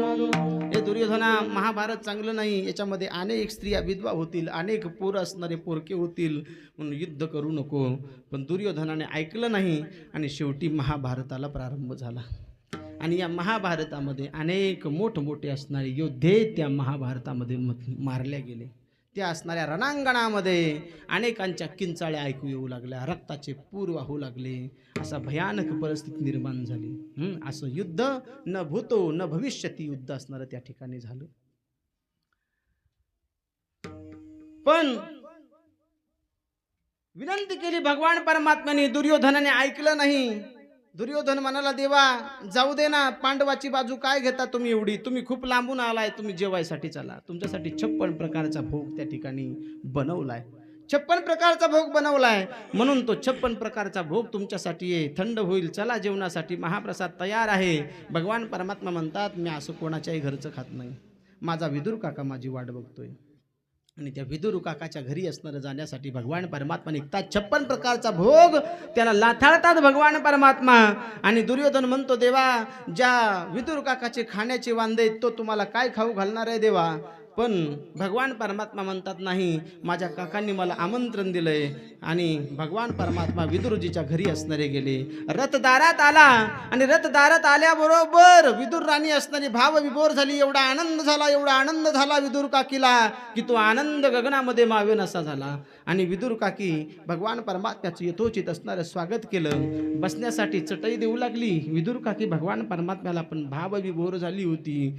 स्वतः चटई टाकली पण चटई तीच बसली. भगवान परमात्मा सारवलेल्या जागेवरती खाली बसले आणि हास्यमुख कमल करून विदुर राणीकडे बघण्याचं काम, त्या सुलभा काकीकडे बघण्याचं काम भगवान परमात्मा करतायत. काकी खूप भूक लागली बघ, काहीतरी बघ घरामध्ये असलं तर खाण्यासाठी. काकी घरात जाते, बघते तर घरात काहीच नाही. उतरंडी होत्या, पहिल्या काळात उतरंडी असायच्या, आता नाही. पहिल्या काळामध्ये ज्याच्या घरात जास्त उतरंडी असतील तो श्रीमंत ठरवल्या जायचा असं म्हणतात म्हातारे माणसं. पहिल्या काळामध्ये ज्याच्या घरात जास्त उतरंडी त्याच्याकडं सोयरीक लवकर जमायची, पोराची सुद्धा, असं म्हणतात पहिले म्हातारे बरं का. आणि म्हणून ती उतरंड होती घरात. आणि ते उतरंड, त्या उतरंडीचं एक असणारं गाडगं बघितलं सुलभा मातेनं, त्याच्यात काही नाही लागलं. दुसरं बघितलं, त्याच्यातही काही नाही लागलं. तिसरं बघितलं, एक उतरंड उतरवली, त्याच्यात काहीच भेटलं नाही. दुसरी उतरंड उतरवली आणि दुसरी उतरंड उतरवल्याच्या नंतर हळूहळू त्याच्यातही काहीच भेटना. पण शेवटच्या गाडग्यामध्ये थोडेसे असणारे काय भेटले, तांदळ भेटले, तांदळ. आणि त्या तांदळाचा भात करण्याचं काम सुलभा मातेनं केलं. पण भात बनवत असताना, ती खीर बनवत असताना मात्र भगवान परमात्म्याला भूक लागली होती. आता खूप भूक लागली गड्या, आता खूप भूक लागली काकी, दुसरं काहीतरी असलं तर द्या. केळी आणली होती केळी विदुर काकाने. आणि विदुर काकाने केळी आणल्याच्या नंतर झालं असं, ती केळी विदुर राणीने आणली आणि वाटलं या केळाचं साल्ट चोळावं आणि विदुर आणि भगवान परमात्म्याला द्यावं, साल्ट काढून घ्यावं. पण भाव विभोर झाली होती विदुर काकी. तिनं काय केलं, साल्टच भगवान परमात्म्याच्या हातात दिलं आणि केळ आपल्या हातात ठेवलं. तितक्यात विदुर काका दारात आले आणि विदुर काकाने राणीला हाक मारली, ए सुलभा, अगं काय करतेस? आणि मग भाव विभोर झालेली, देह भान हरपलेली ती असणारी विदुर राणी, विदुर काकी पूर्वस्थितीवरती आली. भाव बरं का, देवाकडे भाव लागतो. आणि असा जर भाव असेल आणि तर तो देव विदुराच्या घरी जाऊन भोजन करण्याचं काम करतो. त्या देवाला भाव पाहिजे. उद्धवजी चलो विदुरा घर जाई, उद्धवजी चलो विदुरा घर जाई, उद्धवजी चलो विदुरा घर जावे, उद्धवजी चलो घर जावे. सुदाम जी के चावल मीठी मीठी भोग लगाए, चलो विदुरा घर जाए, उद्धवजी चलो विदुरा घर जाए, चलो विदुरा घर जाए. शबरी के बेर सुदाम जी के चावल रुचि रुचि भोग लगाई, चलो विदुरा घर जाई. आणि त्या विदुरजीचे असणारे चावल खाण्यासाठी तो भगवान परमात्मा विदुरांच्या घरी गेला. त्याला काय लागतो, भाव लागतो. आणि असा जर भाव असेल तर तो भगवान परमात्मा आपल्याकडेही येतो. मैं तो भाव का भूखा हूँ, भाव ही बस सार है, भाव से मुझको बजे तो भव से बेड़ा पार है. भाव बिन सुनी पुकारे मैं तो कुछ लेता नहीं, भाव बिन एक पुष्प भी ये तो मुझे स्वीकार है.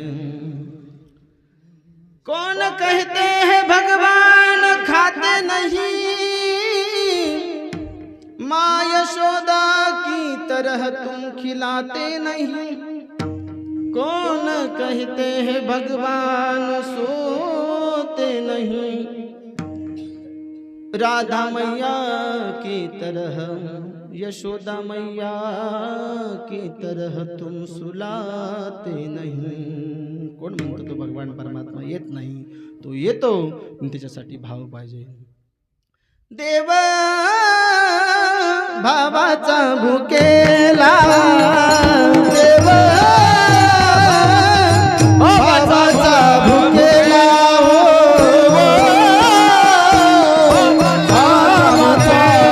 टाळकरी टाळकरी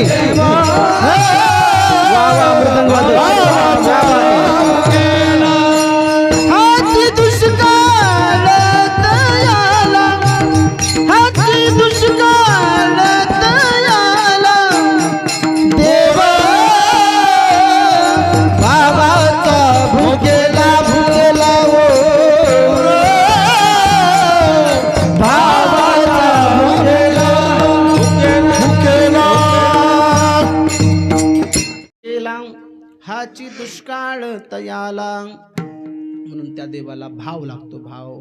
म्हणून शबरी होती, त्या शबरीची कथा तुम्हाला माहित आहे. शबरी भाविकाचे अंग अंगे देव कर काळी धर्मा घरी उचलते, काळी धर्मा घरी उचलते. भाविकाचे अंगे देव काळी धर्मा घरी उचलते, काळी धर्मा घरी उचलते. हा, म्हणून त्या देवाला भाव पाहिजे. भाव आहे का नाही? हा, मुख्य उद्देश आपला भाव. म्हणून शबरी माता होती आणि ती दररोज काय करायची, जंगलामध्ये. शबरी जात श्रेष्ठ नव्हती. त्या भगवान परमात्म्याला याचं काही घेणं देणं नाही. तो जात बघत नाही, पात बघत नाही, तो गरिबी बघत नाही, तो श्रीमंती बघत नाही, तो उंच नीच काहीच बघत नाही. यारे यारे लहान थोर, याती भलती नारी नर, करावा विचार अवघी चिंता कवनाची, सकळांसी येते कलियुगी उद्धार हरीच्या नामे. आणि तो भगवान परमात्मा हे काहीच बघत नाही. म्हणून ती शबरी होती, म्हातारी वृद्ध अवस्थेला प्राप्त झाली होती शबरी. आणि ती शबरी काय करायची, दररोज वनात जायची, जंगलामध्ये जायची, सुंदर बोर असणारे आणायची, सुंदर बोर काटायची, आपल्या दाताने अर्ध बोर खायची, आणि गोड असेल तर ठेवायची, आंबट असेल तर फेकून द्यायची, अशी शबरी. पण दररोज तिच्या गुरुने सांगितलं होतं की तुला एक दिवस तुझ्या जीवनामध्ये भगवान परमात्म्याची भेट होईल, भगवान परमात्म्याची प्राप्ती होईल. म्हणून असा गुरु सुद्धा जीवनामध्ये असणं खूप गरजेचं आहे. गुरु बिन कोण बताये बाट, बडा बिकट है यमघाट. म्हणून गुरु जीवनामध्ये सुद्धा चांगला असणं गरजेचं आहे. त्या गुरुने सांगितलं होतं की तुझ्या जीवनामध्ये भगवान परमात्म्याची प्राप्ती होईल. म्हणून शबरी दररोज रस्ता झाडायची, दररोज रस्ता झाडायची, आणि दररोज त्या रस्त्यावरती फुलांची असणारी गादी बनवायची. आणि दररोज त्या भगवान परमात्म्याची वाट बघायची, वाट. दररोज भगवान परमात्म्याची आराधना करायची, वाट बघायची, सुंदर त्याच्यासाठी ताट सजवून ठेवायची, त्या ताटामध्ये चंदन ठेवायची. त्या चंदन त्या देवाला खूप आवडतं म्हणून चंदन ठेवायची. अशी शबरी भगवान परमात्म्याची आराधना करायची. आणि त्या शबरीला सुद्धा एक दिवस भगवान परमात्मा प्राप्त झाला.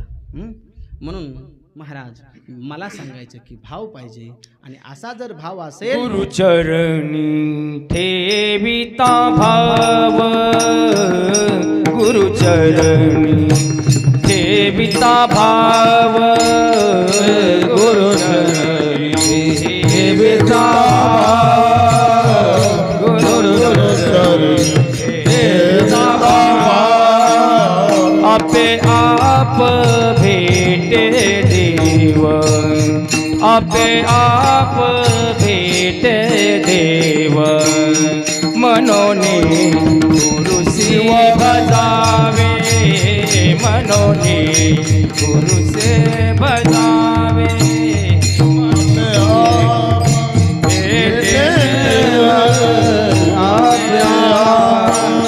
भेटे देव, मनोने गुरु से बजावे, मनोने गुरु से बजावे. म्हणून त्या गुरुच्या देवाच्या शब्दावरती भाव ठेवला होता शबरीने आणि वाट बघत होती भगवान परमात्म्याची. ऐका नाही लागली भूक लागली. बरं बरं विठाला विठाला विठाला विठाला विठाला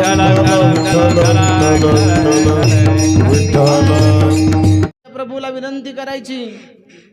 हो जब मेरे राम जी का आवन होगा शबरी के कुटिया का पावन होगा. जब मेरे राम जी का आवन होगा शबरी के कुटिया का पावन होगा. आएंगे रघुराई तब मैं आसन पर बिठाऊंगी. आएंगे मीठे बेर अपने हाथों से खिलाऊंगी. पूजा के थाली में चंदन होगा शबरी के कुटिया का पावन होगा. जब मेरे राम जी का आवन होगा शबरी के कुटियों का पावन होगा. पावन होगा पावन होगा. जेव्हा माझे रामजी येतील तेव्हा मी काय करील, चंदन लावील माझ्या बोटानं माझ्या हातानं, त्यांची सुंदर आरती करेल, त्यांना हार घालेल आणि सुंदर असणारे बोर त्यांना खायला देईल. आणि जगाच्या मालकाने येऊन शबरीला भेट दिली. भाव होता म्हणून महाराज म्हणतात असा भाव, त्या भावाचा असणारा तो देव भुकेला आहे. म्हणून भगवान परमात्मा त्या भावासाठी भुकेले आहेत आणि त्या भाविकांची त्यांना खूप मोठी आवडी अभंगाचं भाविकेची आवडी मोठी, भाविकेची आवडी मोठी, भाविकेची आवडी मोठी, भाविकेची आवडी मोठी, भाविकेची आवडी मोठी, भाविकेची आवडी मोठी, भाविकेची आवडी मोठी, भाविकेची आवडी मोठी. तुका म्हणे घालू मिठी, तुका म्हणे घालू मिठी, तुमची माझा रागरी सवे, तुमची माझा रागरी सवे. तुका म्हणे घालू मिठी, तुका म्हणे घालू मिठी, तुमची माझा रागरी सवे, तुमची माझा रागरी सवे.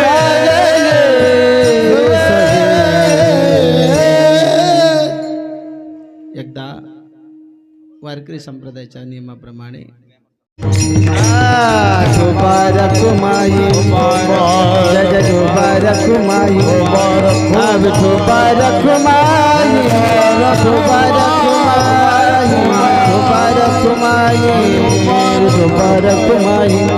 जय जय रखुमाई,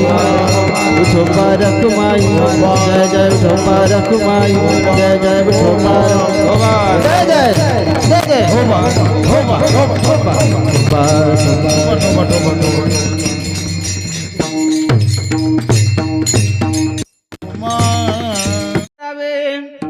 केले देवे गोकुळी.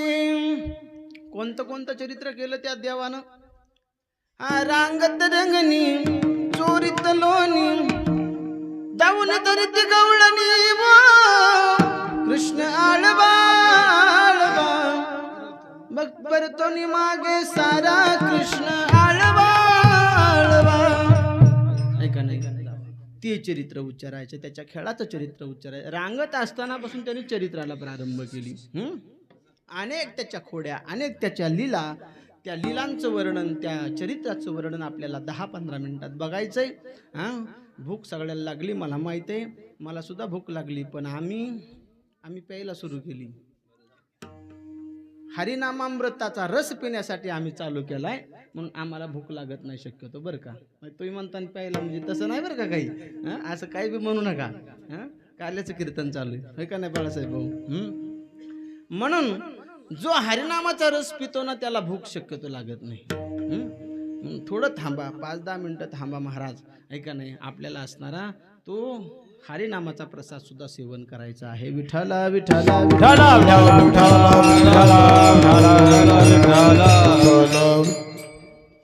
त्या भगवान परमात्म्याच्या लीला जन्मापासूनच प्रारंभ झाल्या, रांगत असताना असणाऱ्या चालू झाल्या.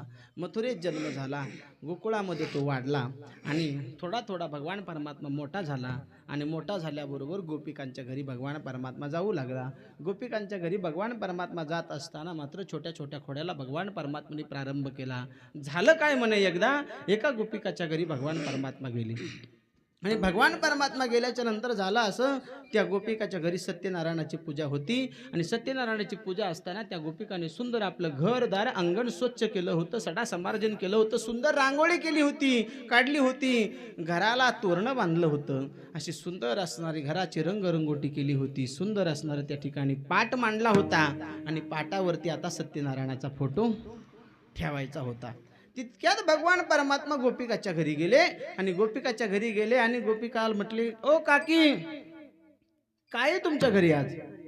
गोपिका म्हणाली, कृष्णा बरं झालं बघ तू आलास. बरं झालं तू आलास, आज सत्यनारायणाचा कार्यक्रम आहे आमच्या इथं. सत्यनारायणाची कथा आहे. यशोदा मैयाला, नंद बाबाला जाऊन तू सांग त्यांना आमंत्रण आहे म्हणून महाप्रसाद घेण्यासाठी या. बरं ठीक आहे म्हणे काकी, काय हरकत नाही. आणि काकी घरात निघून गेली. तितक्यात भगवान परमात्म्याने काय केलं, गेल्यासारखं केलं. तिथं कुत्री व्याली होती, त्या कुत्रीचे 2 पिल्लं घेतले आणि ते 2 पिल्लं नेऊन पाटावर ठेवले आणि पुन्हा काकीला आवाज दिला, काकी, ओ काकी, बाहेर आ जाओ. काकी बाहेर आली. म्हटली, काय रे कृष्णा? ती म्हटली, कृष्ण म्हटला, काकी, साक्षात सत्यनारायण महाप्रभू तुमच्या असणाऱ्या घरात प्रकट झालेत. ती म्हटली, कुठं आहे? ते म्हणले, बघा ना त्या पाटावर. अशा खोड्या असणाऱ्या छोट्या छोट्या खोड्या. बघितलं तर कुत्र्याचे पिल्ले. पळून गेला, बघ तिथे कृष्ण पळून गेला. अशा छोट्या छोट्या खोड्या करायला सुरुवात केल्या आणि म्हणून गोपिका असणाऱ्या छोटं छोटं घरानं त्या असणाऱ्या यशोदा मैयाकडे सांगण्याचं काम गवळणी करू लागल्या. गवळणी घराने सांगती यशोदेसी. आणि असे घराने गवळणी असणाऱ्या सांगू लागल्या. सांगत असताना एक गवळण म्हटली, काय सांगावं यशोदे? यशोदा मैया, एक दिवस तुझा असणारा कृष्ण आला आणि तुझा कृष्ण येऊन या कृष्णाने केलं काय बघ. काय केलं? म्हटली, माझं म्हशीचं वासरू गाईला सोडलं आणि गाईचं वासरू म्हशीला सोडलं. किती वेळ शिल्लक आहे आपल्याकडं? मला काय माहिती बाबा. विठ्ठला विठ्ठला विठ्ठला.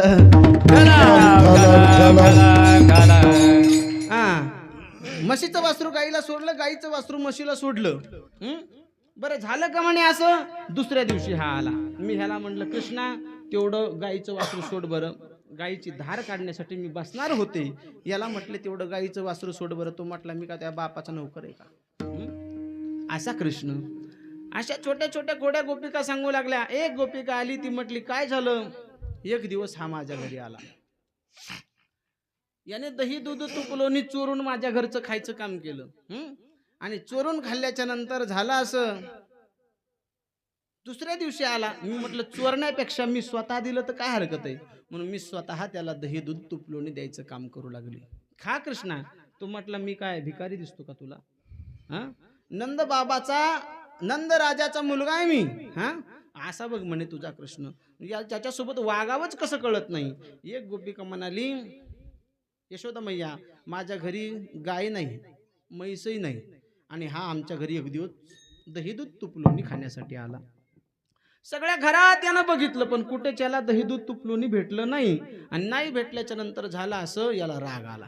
यानं काय केलं, माझी 10 वर्षाची असणारी बबली, ती असणारी माझी मुलगी, ती अंगणामध्ये बाजेवरती झोपली होती.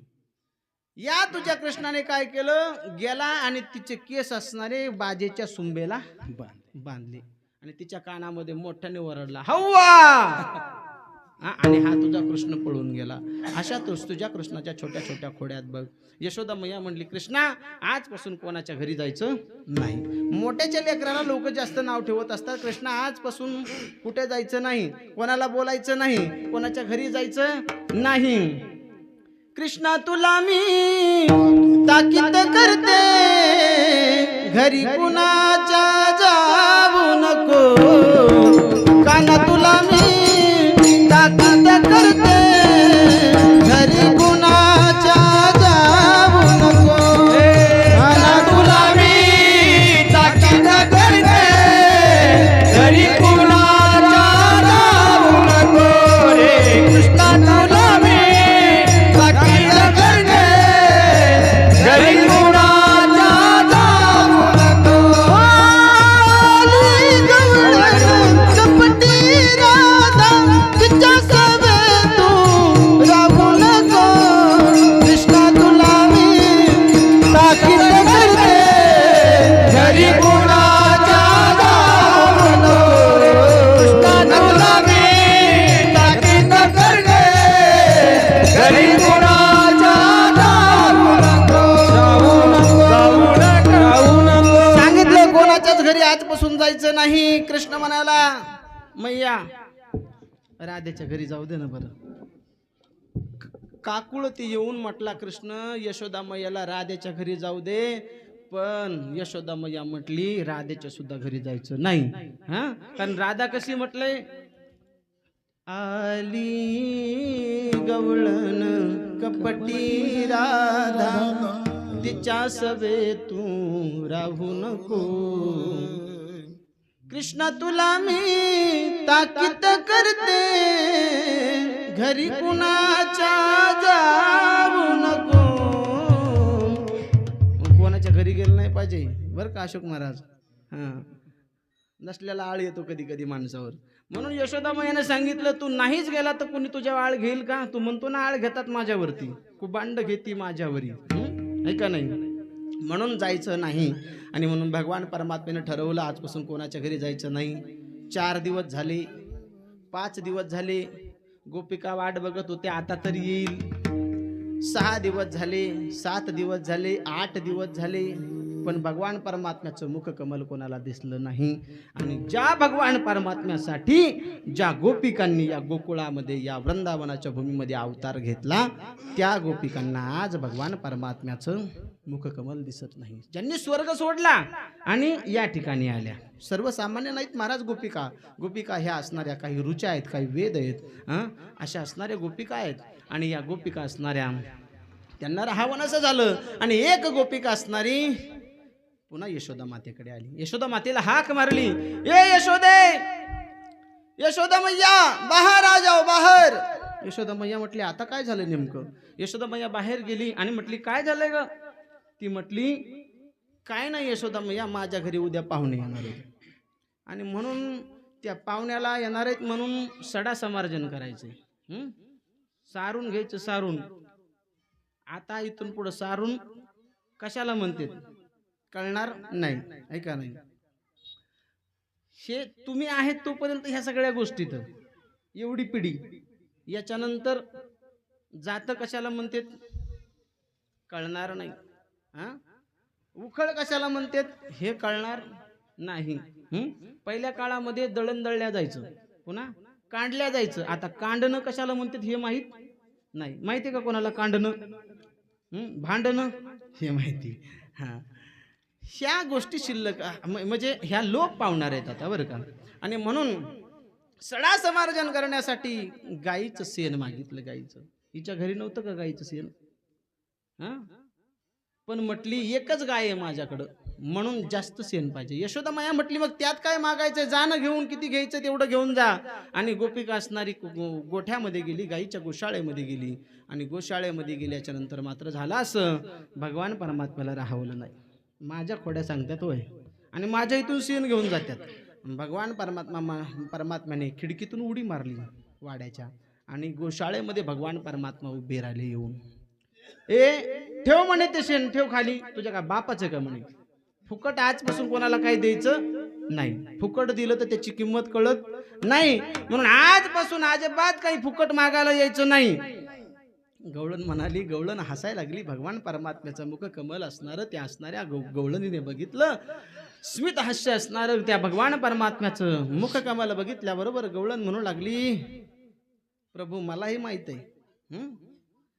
गवळण म्हणाली एक शेणाचं टोपलं नेलं की त्या बदल्यात मी काय देईन एक लोण्याचा गोळा लोण्याचा गोळा तुला आवडतो मला माहिती आहे, ये लोण्याचा गोळा एक तुला देऊन टाकेल आणि त्या बदल्यात एक शेणाचं टोपलं नेईन. मग ठीक आहे का? भगवान परमात्मा म्हटले मग काय हरकत नाही, मग डील मंजूर आहे. मग डील मंजूर आहे. पण भगवान परमात्मा म्हटले मला 1 2 येत नाहीत, मला आणखी शाळेत टाकलं नाही, मला 1 2 3 4 काही येत नाहीत. बाब्या येतात का तुला? 1 2 3 4 मला काही येत नाहीयेत, मला उजळणी येत नाही, वजाबाकी बेरीज मला काही येत नाहीये. आणि म्हणून मी कसं ठरवायचं की किती लोण्याचे गोळे झाले आणि किती टोपले नेले? गवळण म्हणाली एक काम करू, एक टोपलं उचललं की एक गालावर टिपका. कशाचा? शेणाचा. मी देईल, जितके टिपके होतील तितके लोण्याचे गोळे तुला भेटून जातील. मग डील मंजूर झाली. डील मंजूर झाली आणि एक टोपलं उचलायची गवळण, एक शेणाचं टिपका भगवान परमात्म्याच्या गालावर द्यायची. यशोदा मैया बघायला लागली, इकडे तिकडे पाहते, कृष्ण कुठं दिसत नाही. सर्व वाडा बघितला, 108 असणाऱ्या त्या असणाऱ्या खांबाचा महल असणारा तो बघितला, पण कुठेच असणारा ते भगवान परमात्मा दिसत नाही. शोधून शोधून थकली. ते काय आपल्यासारखं 1 BHK होतं का? 2 BHK होतं का? इकून लगे टाचणी पडली की तिकडं ऐकू जायला नाही. मोठा वाडा होता, बघितलं पण कुठेच दिसला नाही कृष्ण. सर्व उकुळात बघितलं, नाही सापडला. आणि मग यशोदा मैयाच्या लक्षात आलं, कृष्ण कधी कधी गोशाळेत जातो आणि गोशाळेत यशोदा मैया गेली आणि बघितलं तर कृष्णाच्या गालावरती सुंदर सुंदर टिपके सगळे झालेले दिसले. आणि यशोदा मैया गेल्याबरोबर त्याच्या समोर बसली, तोंडावर हात फिरवणार तितक्यात भगवान कृष्ण पाठीमागे सरकले. मैया गजब हो जाएगा मैया, ऐसा मत करो. यशोदा मैया म्हटली काय होईल? मैया मेरा हिसाब किताब सब चौपट हो जाएगा. हिसाब किताब आहे म्हणे माझा हा सर्व, म्हणून मोडू नको. अरे कशाचा हिसाब आहे? म्हटली भगवान परमात्मा म्हटले अरे त्या गवळणीला पाठवलं होतं ना तो शेण घेण्यासाठी, मी ठरवलं आजपासून कोणाला फुकट द्यायचं नाही, म्हणून एक शेणाचं टोपलं नेलं की एक लोण्याचा गोळा ती मला देणार आहे. मग यशोदा मैया जवळ जाते आणि भगवान परमात्मा म्हणते कृष्णा खरं सांग ना, एक आणा, खरं सांग, खोटं बोलू नको. आता तुला लोकांचं का आवडतं बरं कृष्णा? तुझ्या घरी कालच असणार एक पारडू, म्हशीचं पारडू ताकाच्या असणाऱ्या हौदात पडलं आणि मेलं. इतके असणार तुझ्याकडं ताकाचा असणारा हौद आहे, दह्याचा हौद आहे, तुपाचा हौद आहे. किती किती गायी होत्या? 9 लाख गायी नंदाच्या घरी होत्या. आणि म्हणून तू इतकं घरी असून बाहेरचं का बरं तुला आवडतं? भगवान परमात्मा म्हटले सांगू मैया, खरं सांगू, मारणार तर नाही ना मैया? यशोदा मैया म्हणते नाही मारणार, सांग. आणि मग भगवान कृष्ण म्हणतात बाहेरचं खाण्यात जो आनंद असतो ना मैया, तो घरचं खाण्यात नसतो. यशोदा मैया काठी घेते आणि भगवान परमात्मा पुढे पळायला लागतात. अशी सुंदर ही असणारी झाकी असणारी त्या ठिकाण वर्णन केलं जातं. विठ्ठल विठ्ठल विठ्ठल अशा छोट्या छोट्या खोड्या भगवान परमात्म्यांनी केल्या. आणि पुन्हा गोपिकाला राहवाना गोपिका म्हणाल्या तुझ्या कृष्णाला ताकीद नको करू, येऊ दे आमच्या घरी. पण भगवान परमात्म्याने ठरवलं आता कोणाच्या घरी जायचं नाही. पण एक दिवशी गोपाळांची भेट झाली. गोपाळांची भेट झाल्याच्या नंतर गोपाळ भगवान परमात्म्याला टिवटिवी दिसली. आणि दिसल्याच्या नंतर गोपाळांना भगवान परमात्म्याने बोलवलं. का रे म्हणे तुम्ही खात नाहीत का? तुमच्या चेहऱ्यावरती तेज दिसत नाहीये, असे चेहरे पडल्यासारखे का दिसतात? प्रफुल्लित चेहरे तुमचे का दिसत नाहीयेत? प्रसन्न चेहरे का दिसत नाही? म्हणून माणसाने सुद्धा प्रसन्न राहिलं पाहिजे बरं का आमदार, प्रसन्न राहिलं पाहिजे माणसाने. शास्त्रकार असं म्हणतात प्रसन्न चित्ते परमार्थ दर्शनम. म्हणून परमार्थ त्या प्रसन्न चेहऱ्यामध्ये ईश्वराचं दर्शन माणसाला होत असतं. म्हणून माणसाने हसतं राहिलं पाहिजे कधी पण. पण कधी काही माणसाचं असं असतं. एकदा एका गावाला कीर्तनाला गेलो मी, अख्खं कीर्तन झालं पण त्याचा असाच चेहरा माझ्याकडं. हसलंच नाही ते, हसलंच नाही ते, कसलंच हसलं नाही. अवघड आहे महाराज. तुकोबाराय म्हणतात फोडिली गोवरी आयसी दिसे तोंडावरी. म्हटले हसत काही नाही, म्हटले माझे पैसे हरपलेत. पैसे हरपले माणूस हसत नाही ना, ठीक आहे नाही. रोते क हो बोले मेरी सूरत ही वैसी है. म्हणून महाराज हसतं राहिलं पाहिजे माणसाने, हसत राहिलं पाहिजे हसत. एका कीर्तनात गेलो पाटील, मी सांगितलं की ते पुढं बसलो होतं असं, इथं येऊन एक जण मी सांगितलं की ते असं करायचं, मान हलवायचं, असं करायचं मला बघून. मी म्हणायचं लयच तज्ज्ञ माणूस दिसतोय. मी सगळं कीर्तन त्याला बघून सांगितलं, सगळं कीर्तन सांगितलं. आणि म्हणलं बाबा बरं आहे का, आवडलं का? शेजारचा म्हणला ते भैर आहे महाराज. आणि सगळं कीर्तन त्यालाच बघून सांगितलं. विठ्ठल विठ्ठल विठाला विठाला विठाला विठाला विठाला का नाही. मग असं कधी कधी होतं. म्हणून गोपिका त्या ठिकाणी सांगितलं की कोणाच्या घरी जायचं नाही. गोपाळ दिसले, गोपाळांची भेट झाली. गोपाळांना म्हटले तुमचा चेहरे पडल्यासारखे दिसतात, काय कारण आहे? गोपाळांनी सांगितलं अरे तुझ्यासारखं थोडंच आमचं आहे, तू राजाचा मुलगा आहेस. कामधेनू नावाच्या गाईचं असणारं दूध यशोदा मैया काढते, तिचं मंथन करते आणि ते असणारं दही दूध तूप लोणी तुला खाऊ घालते. आमचं तसं नाही बाबा.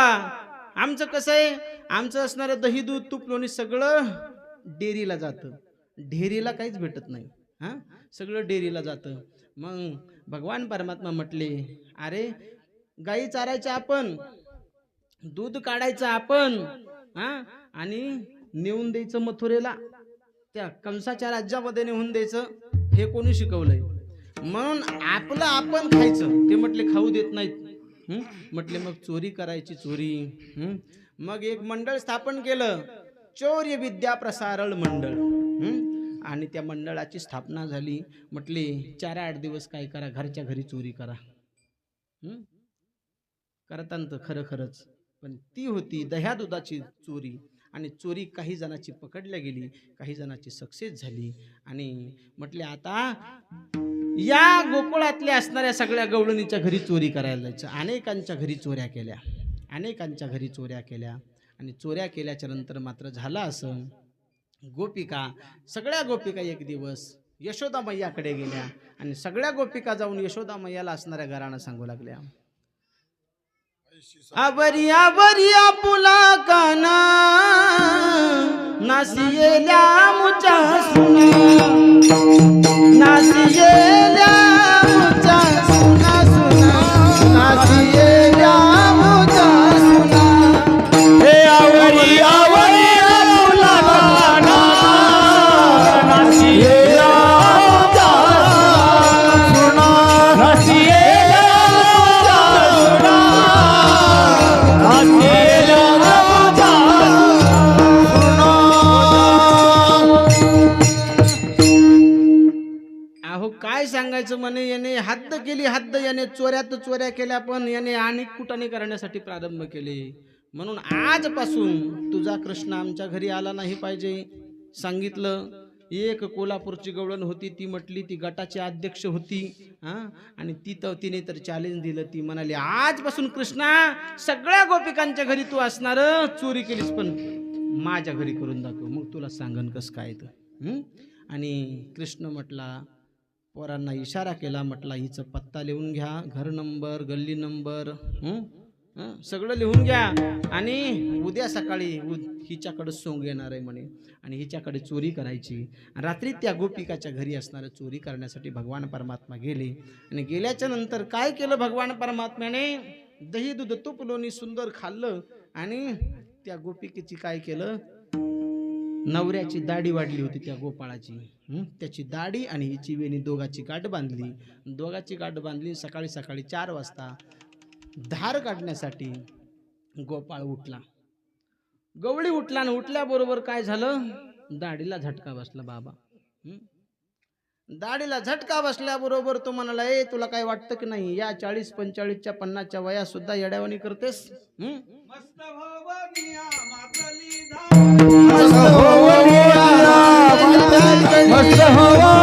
मातली धांगडी, घरी वडावडी मजा लागी, घरी वडावडी मजा लागी, घरी वडावडी मजा लागी. मस्त भुवनिया मातली धांगडी, करी उडावडी मज लागी. अगं हे काय वय का म्हणे ओढाओढी करायचं. गवळण म्हटली तुम्हालाच काय लाज वाटते का नाही. म्हातारे झाले तरी पोरकटपणा गेलाच नाही तुमचा. दोघाचेच भांडणं लागले महाराज. लाईट गेली होती, दोघाचेच भांडणं लागले. तितक्यात गवळी म्हटला हे जाऊ दे सोडून, ही सोडायची कशी बघ. पण ती सुटता सुटे ना. म्हटलं हिला कापायचंय, पण वरच्या मजल्या होती. किचन खाली होतं, बत्तई खाली होती, चाकू खाली होता. म्हटले खाली जावं लागन. पण खाली जायला आतासारखे बंगले होते का? पहिलं माळवदाचं घर होतं. माळवदाचं घर होतं, त्याच्याहून एकच माणूस खाली येऊ शकत होता आणि एकच माणूस वरी जाऊ शकत होता. दोघांनी यायचं कसं? गवळी निघाला, पुढे गवळी निघाला, पुढे गवळ्याने पहिला पाऊल असणारा पायरीच्या खाली टाकला की पुन्हा त्याला एक झटका बसला दाढीला. मग जायचं कसं? ती म्हटली एक तर एक काम करू, तुम्ही मला घ्या नाही तर मी तुम्हाला घेते. हे होतं 40 किलोचं आणि गवळण होती 80 किलोची. हां, हे होतं 4 फूट, गवळण होती 5 फूट. मिळत जमाना. मग म्हटला गवळण म्हटली काहीतरी करा, दोन्हीतून एक काम करा, एक तर मला घ्या नाही तर मी तुम्हाला घेते, बसा माझ्या काकाला. ते म्हटलं पागल झालीस काय? हां, काही पण म्हणते. गवळणीने विनंती केली पण काहीच मानण्याच गेलं. हे 5 मिनिटं झाली, 6 मिनिटं झाली, ऐकाच ना गेलं. गचकन धरलं गवळणीनं, कमरेवर बसवलं. चल म्हणे खाली. नेला खाली, खाली नेला गवळी. बतई घेतली, कापायचा प्रयत्न केला पण कापता कापेना, सुटता सुटेना. म्हटले जाळू, काडी पेटी पेटवली, जाळण्याचा प्रयत्न करायला पण जळताही जळेना. आणि मग दारात तोपर्यंत अनेक जण येऊन थांबले होते. 4 वाजता उठणारे गवळी आणि गवळण आतापर्यंत का उठले नाही? वासरं हंबरड्या मारू लागलेत, फोडू लागलेले आहेत. गायी असणाऱ्या ओढ घेऊ लागल्या त्या वासरांकडं. दार काढण्याची वेळ झाली. काय बाबा, कुठं गेले हे? गेले काय हे? वरी नाही गावाला, असं प्रत्येकाला वाटू लागलं. म्हटले चला चला, म्हटले यांच्या घरचे पत्र काढा म्हणे, बघा म्हणे याच्यावर. म्हटले पत्र नाही, स्लॅप आहे त्यांच्या घरी, माळहोद आहे. म्हटले घराचा दरवाजा मोडा. 50,000चा दरवाजा होता महाराज, सागवणी दरवाजा. आता मोडणार. एक लाकूड घेतलं, 6 जणांनी धरलं, 6-7 जणांनी, आणि त्या लाकडाची ढुसणी दरवाजाला मारून दरवाजा मोडणार. तितक्यात गवळ्याला वाटलं असाही दरवाजा मोडणार आणि तसाही मोडणारच आहे. म्हणून काय केलं?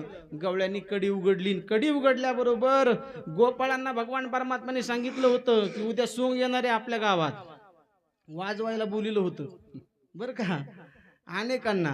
आणि म्हटले लगेच इशारा केला भगवान परमात्म्याने, वाजवा रे वाजवा. लगे वाजवायला सुरुवात झाली. हे सोंग आलं रे, सोंग आलं, सोंग आलं रे, सोंग आलं.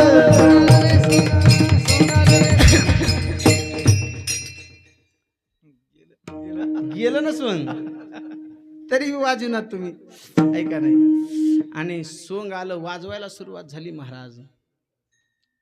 आणि इकडे तिकडे बघू लागले, सगळ्या जगाला सोंग दिसलं. म्हटले चला आता यशोदा मैयाच्या दारात, नंद बाबाच्या दारात. भगवान परमात्मा सुद्धा दडून बघण्याचं काम करत होते. चालत असताना दडून चालत होते, बाजूला चालत होते. पण तितक्यात त्या गवळणीची नजर भगवान परमात्म्याकडे गेली आणि गचकन हात धरला कृष्णाचा. पकडलं का नाही म्हणे, आज तुला सांग, तूच केलंस हे सगळं. आता पकडलं, नेलं. नेत असताना रस्त्यामध्ये जात असताना भगवान परमात्म्याने हळूच आपला हात सोडला आणि तिच्या नवऱ्याचा हात तिच्या हातात दिला. भगवान परमात्मा नंदबाबाच्या वाड्याच्या पाठीमागच्या खिडकीतून उडी मारली, मधात जाऊन यशोदा मैयासोबत मस्त गप्पा मारीत बसले. दारात हे सोंग आलं आणि हाक मारली, ए यशोदे, बाहेर ये बाहेर. आणि बाहेर बोलवलं यशोदा मैयाला. आणि बाहेर बोलवल्याच्या नंतर मात्र यशोदा मैयाला सर्व असणारा कारनामा ती गोवळण सांगू लागली. तिसरी आली धावून बाई, काय केली करणी. तिसरी आली धावून म्हणे ग बाई, काय केली करणी.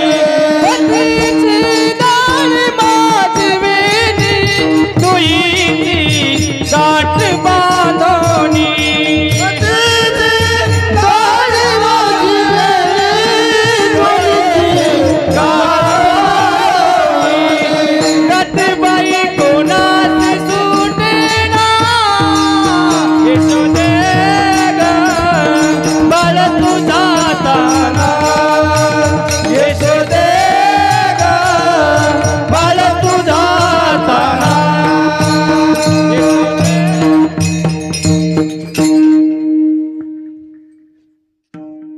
पतीची दाढी माझी वेणी, दोन्हीची गाठ बांधूनी.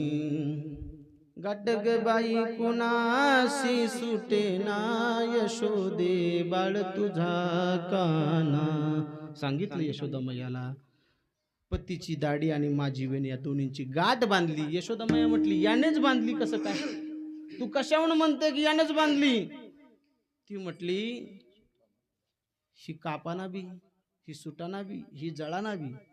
दुसऱ्याने कोणी जर बांधली असती तर ही गाठ नसती सुटली पण कापली असती. हा नसती कापली तर ही जळली असती, पण ही जळाना बी, सुटाना बी, तुटाना बी, काहीच होईना, कापाना बी. महाराज ब्रह्मदेवाने बांधलेली गाठ लवकर सुटत नाही हो. सोडायची असली तरी सुटत नाही, लय बेजार व्हावं लागतंय. ज्याची ज्याने सोडली त्याला विचारा. हा ही तर जगाच्या मालकाची गाठ आहे, कशी सुटन. हा आणि म्हणून यशोदा मैयाला ती म्हणते आणि कृष्णाकडे नजर गेली आणि मोठ्याने जोपर्यंत बोलत होती, शहाणपणाने जोपर्यंत बोलत तोपर्यंत गाठ सुटली नाही. पण कृष्णाला विनंती केली, कृष्णा एवढी गाठ सोड बाबा आता. विनंती केली आणि एक नजर टाकल्याबरोबर गाठ सुटली. मग लक्षात आलं यशोदा मैयाच्या खोडील कोण आहे, खरा खोडकरी हाच आहे म्हणे आपल्या घरातलाच. आणि मग यशोदा मैयाने सांगितलं कृष्णा आजपासून या गोकुळामध्ये या वृंदावनामध्ये तू राहायचं नाही. उद्या जाई राना सवे घेऊन गोधने, सवे घेऊन गोधने, सवे घेऊन गोधने. उद्या जाई राणा सवे घेऊन गोधने, सवे घेऊन गोधने, सवे घेऊन गोधने. आणि सगळ्या गोपाळांना बोलवलं. भगवान परमात्म्याने म्हटले आता आपलं इथं राहण्याचं पुण्य समाप्त झालंय. उद्या सकाळी ठीक 8 वाजता विद्यापीठ चौकामध्ये सगळ्यांनी गाया घेऊन यायचं. या रे तुम्ही गाया घेऊन सारे गोपाळ रानात या, घेऊन सारे गोपाळ रानात या. या रे तुम्ही गाया घेऊन सारे गोपाळ रानात या. अरे तुम्ही गाया घेऊन सारे गोपाळ रानात या. सारे गोपाळ रानात या, सारे गोपाळ रानात या, गोपाळ रानात या, सारे गोपाळ रानात या. या रे तुम्ही गाया घेऊन सारे गोपाळ रानात या. या रे तुम्ही गाया घेऊन सारे गोपाळ रानात या. आणि गोपाळ सगळेजण गाया घेऊन रानात निघाले. गाई गोपाळ सवंगडे बना बना बना गाई बना. आणि गायी चरण्याचं काम गोपाळ करू लागले. आणि अनेक गायी खेळत असताना त्या ठिकाणी खेळ खेळण्याचं काम गोपाळ करू लागले. अनेक खेळ खेळले. हमामा पोर हमामा, हमामा पोर हमामा, हमामा पोर हमामा, हमामा पोर हमामा, हमामा पोर हमामा, घुमरी बाज हमामा, हमामा पोर हमामा, घुमरी वाजे हमामा. आपक दुबक दिपक पोर त्रिगुण खेळ मांडू, अबक दुबक दिपक पोर त्रिगुण खेळ मांडू. खेळ विठू दांडू पोर खेळ विठू दांडू, खेळ विठी दांडू पोर खेळ विठी दांडू. दुबक दिपक आपक दुबक दिपक पोर त्रिगुण खेळ मांडू, अबक दुबक दिपक पोर त्रिगुण खेळ मांडू. आपक दुबक दिपक पोर त्रिगुण खेळ मांडू, अबक दुबक दिपक पोर त्रिगुण खेळ मांडू. हमामा पोर हमामा, हमामा पोर हमामा, हमामा पोर हमामा, हमामा पोर हमामा. लय खेळ खेळले महाराज. हमामा हुतू हुंबरी, हा विट्टू दांडू चेंडू लगोरी सगळे खेळ खेळले महाराज. एवढे खेळ खेळले, एवढे खेळ खेळले की आता म्हटले भूक लागली, आता पोटात कावळे वरडायला लागलेत. खांदी भार पोटी भुका काय खेळायाचे सुख, खेळायाचे सुख काय खेळायाचे सुख. पोटी मुख काय खेळायाचे सुख, काय खेळायाचे सुख काय खेळायाचे सुख. चला म्हणे सगळेजण आता काय करा, आपापल्या शिदोऱ्या आणा. सगळ्यांच्या शिदोऱ्या सगळ्यांनी जमा केल्या. सगळ्यांच्या शिदोऱ्या जमा केल्या आणि कमलाकार आकृती केली. कमलाकार आकृती.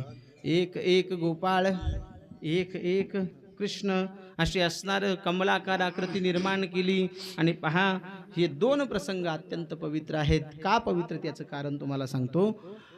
काला करत असताना एकही स्त्री त्या काल्यामध्ये विराजमान नव्हती. निष्काम असणारा काल आहे. आणि ज्यावेळेस रासलीला भगवान परमात्म्याने केली त्यावेळेस रासलीलेमध्ये एकही पुरुष विराजमान नव्हता.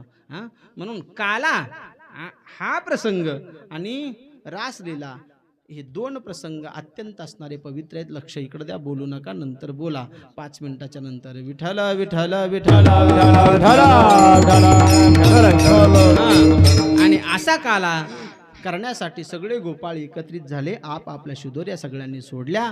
ज्याची आहे, ज्याची जैसी आहे तैशी असणारी शिदोरी त्या ठिकाणी आणली आणि सगळ्यांच्या शिदोऱ्या एकत्रित केल्या आणि त्याचा खिचडी काला, हरिनामाचा काला त्याचा केला. त्याचं वर्णन सुखदेवजी महाराज करतात. बिभ्रदबेनम जटर सटपटयो शृंगवेत्रेच कक्षे वामे प्राणोमसृण कवलं तत्फला निंगलिषु तिष्ठन मध्ये सुपरिसुरदो हासयन्नरमभिस्वये स्वर्गे लोके मिशति भुभुज यज्ञ भुगबाल केली. बोलिए गोपाल कृष्ण भगवान की जय. आणि अशा प्रकारचा काला त्या ठिकाणी झाला. तो काला आपल्याकडे सुद्धा होणार आहे. माऊली ज्ञानेश्वर, माऊली ज्ञानराज, माऊली ज्ञानेश्वर.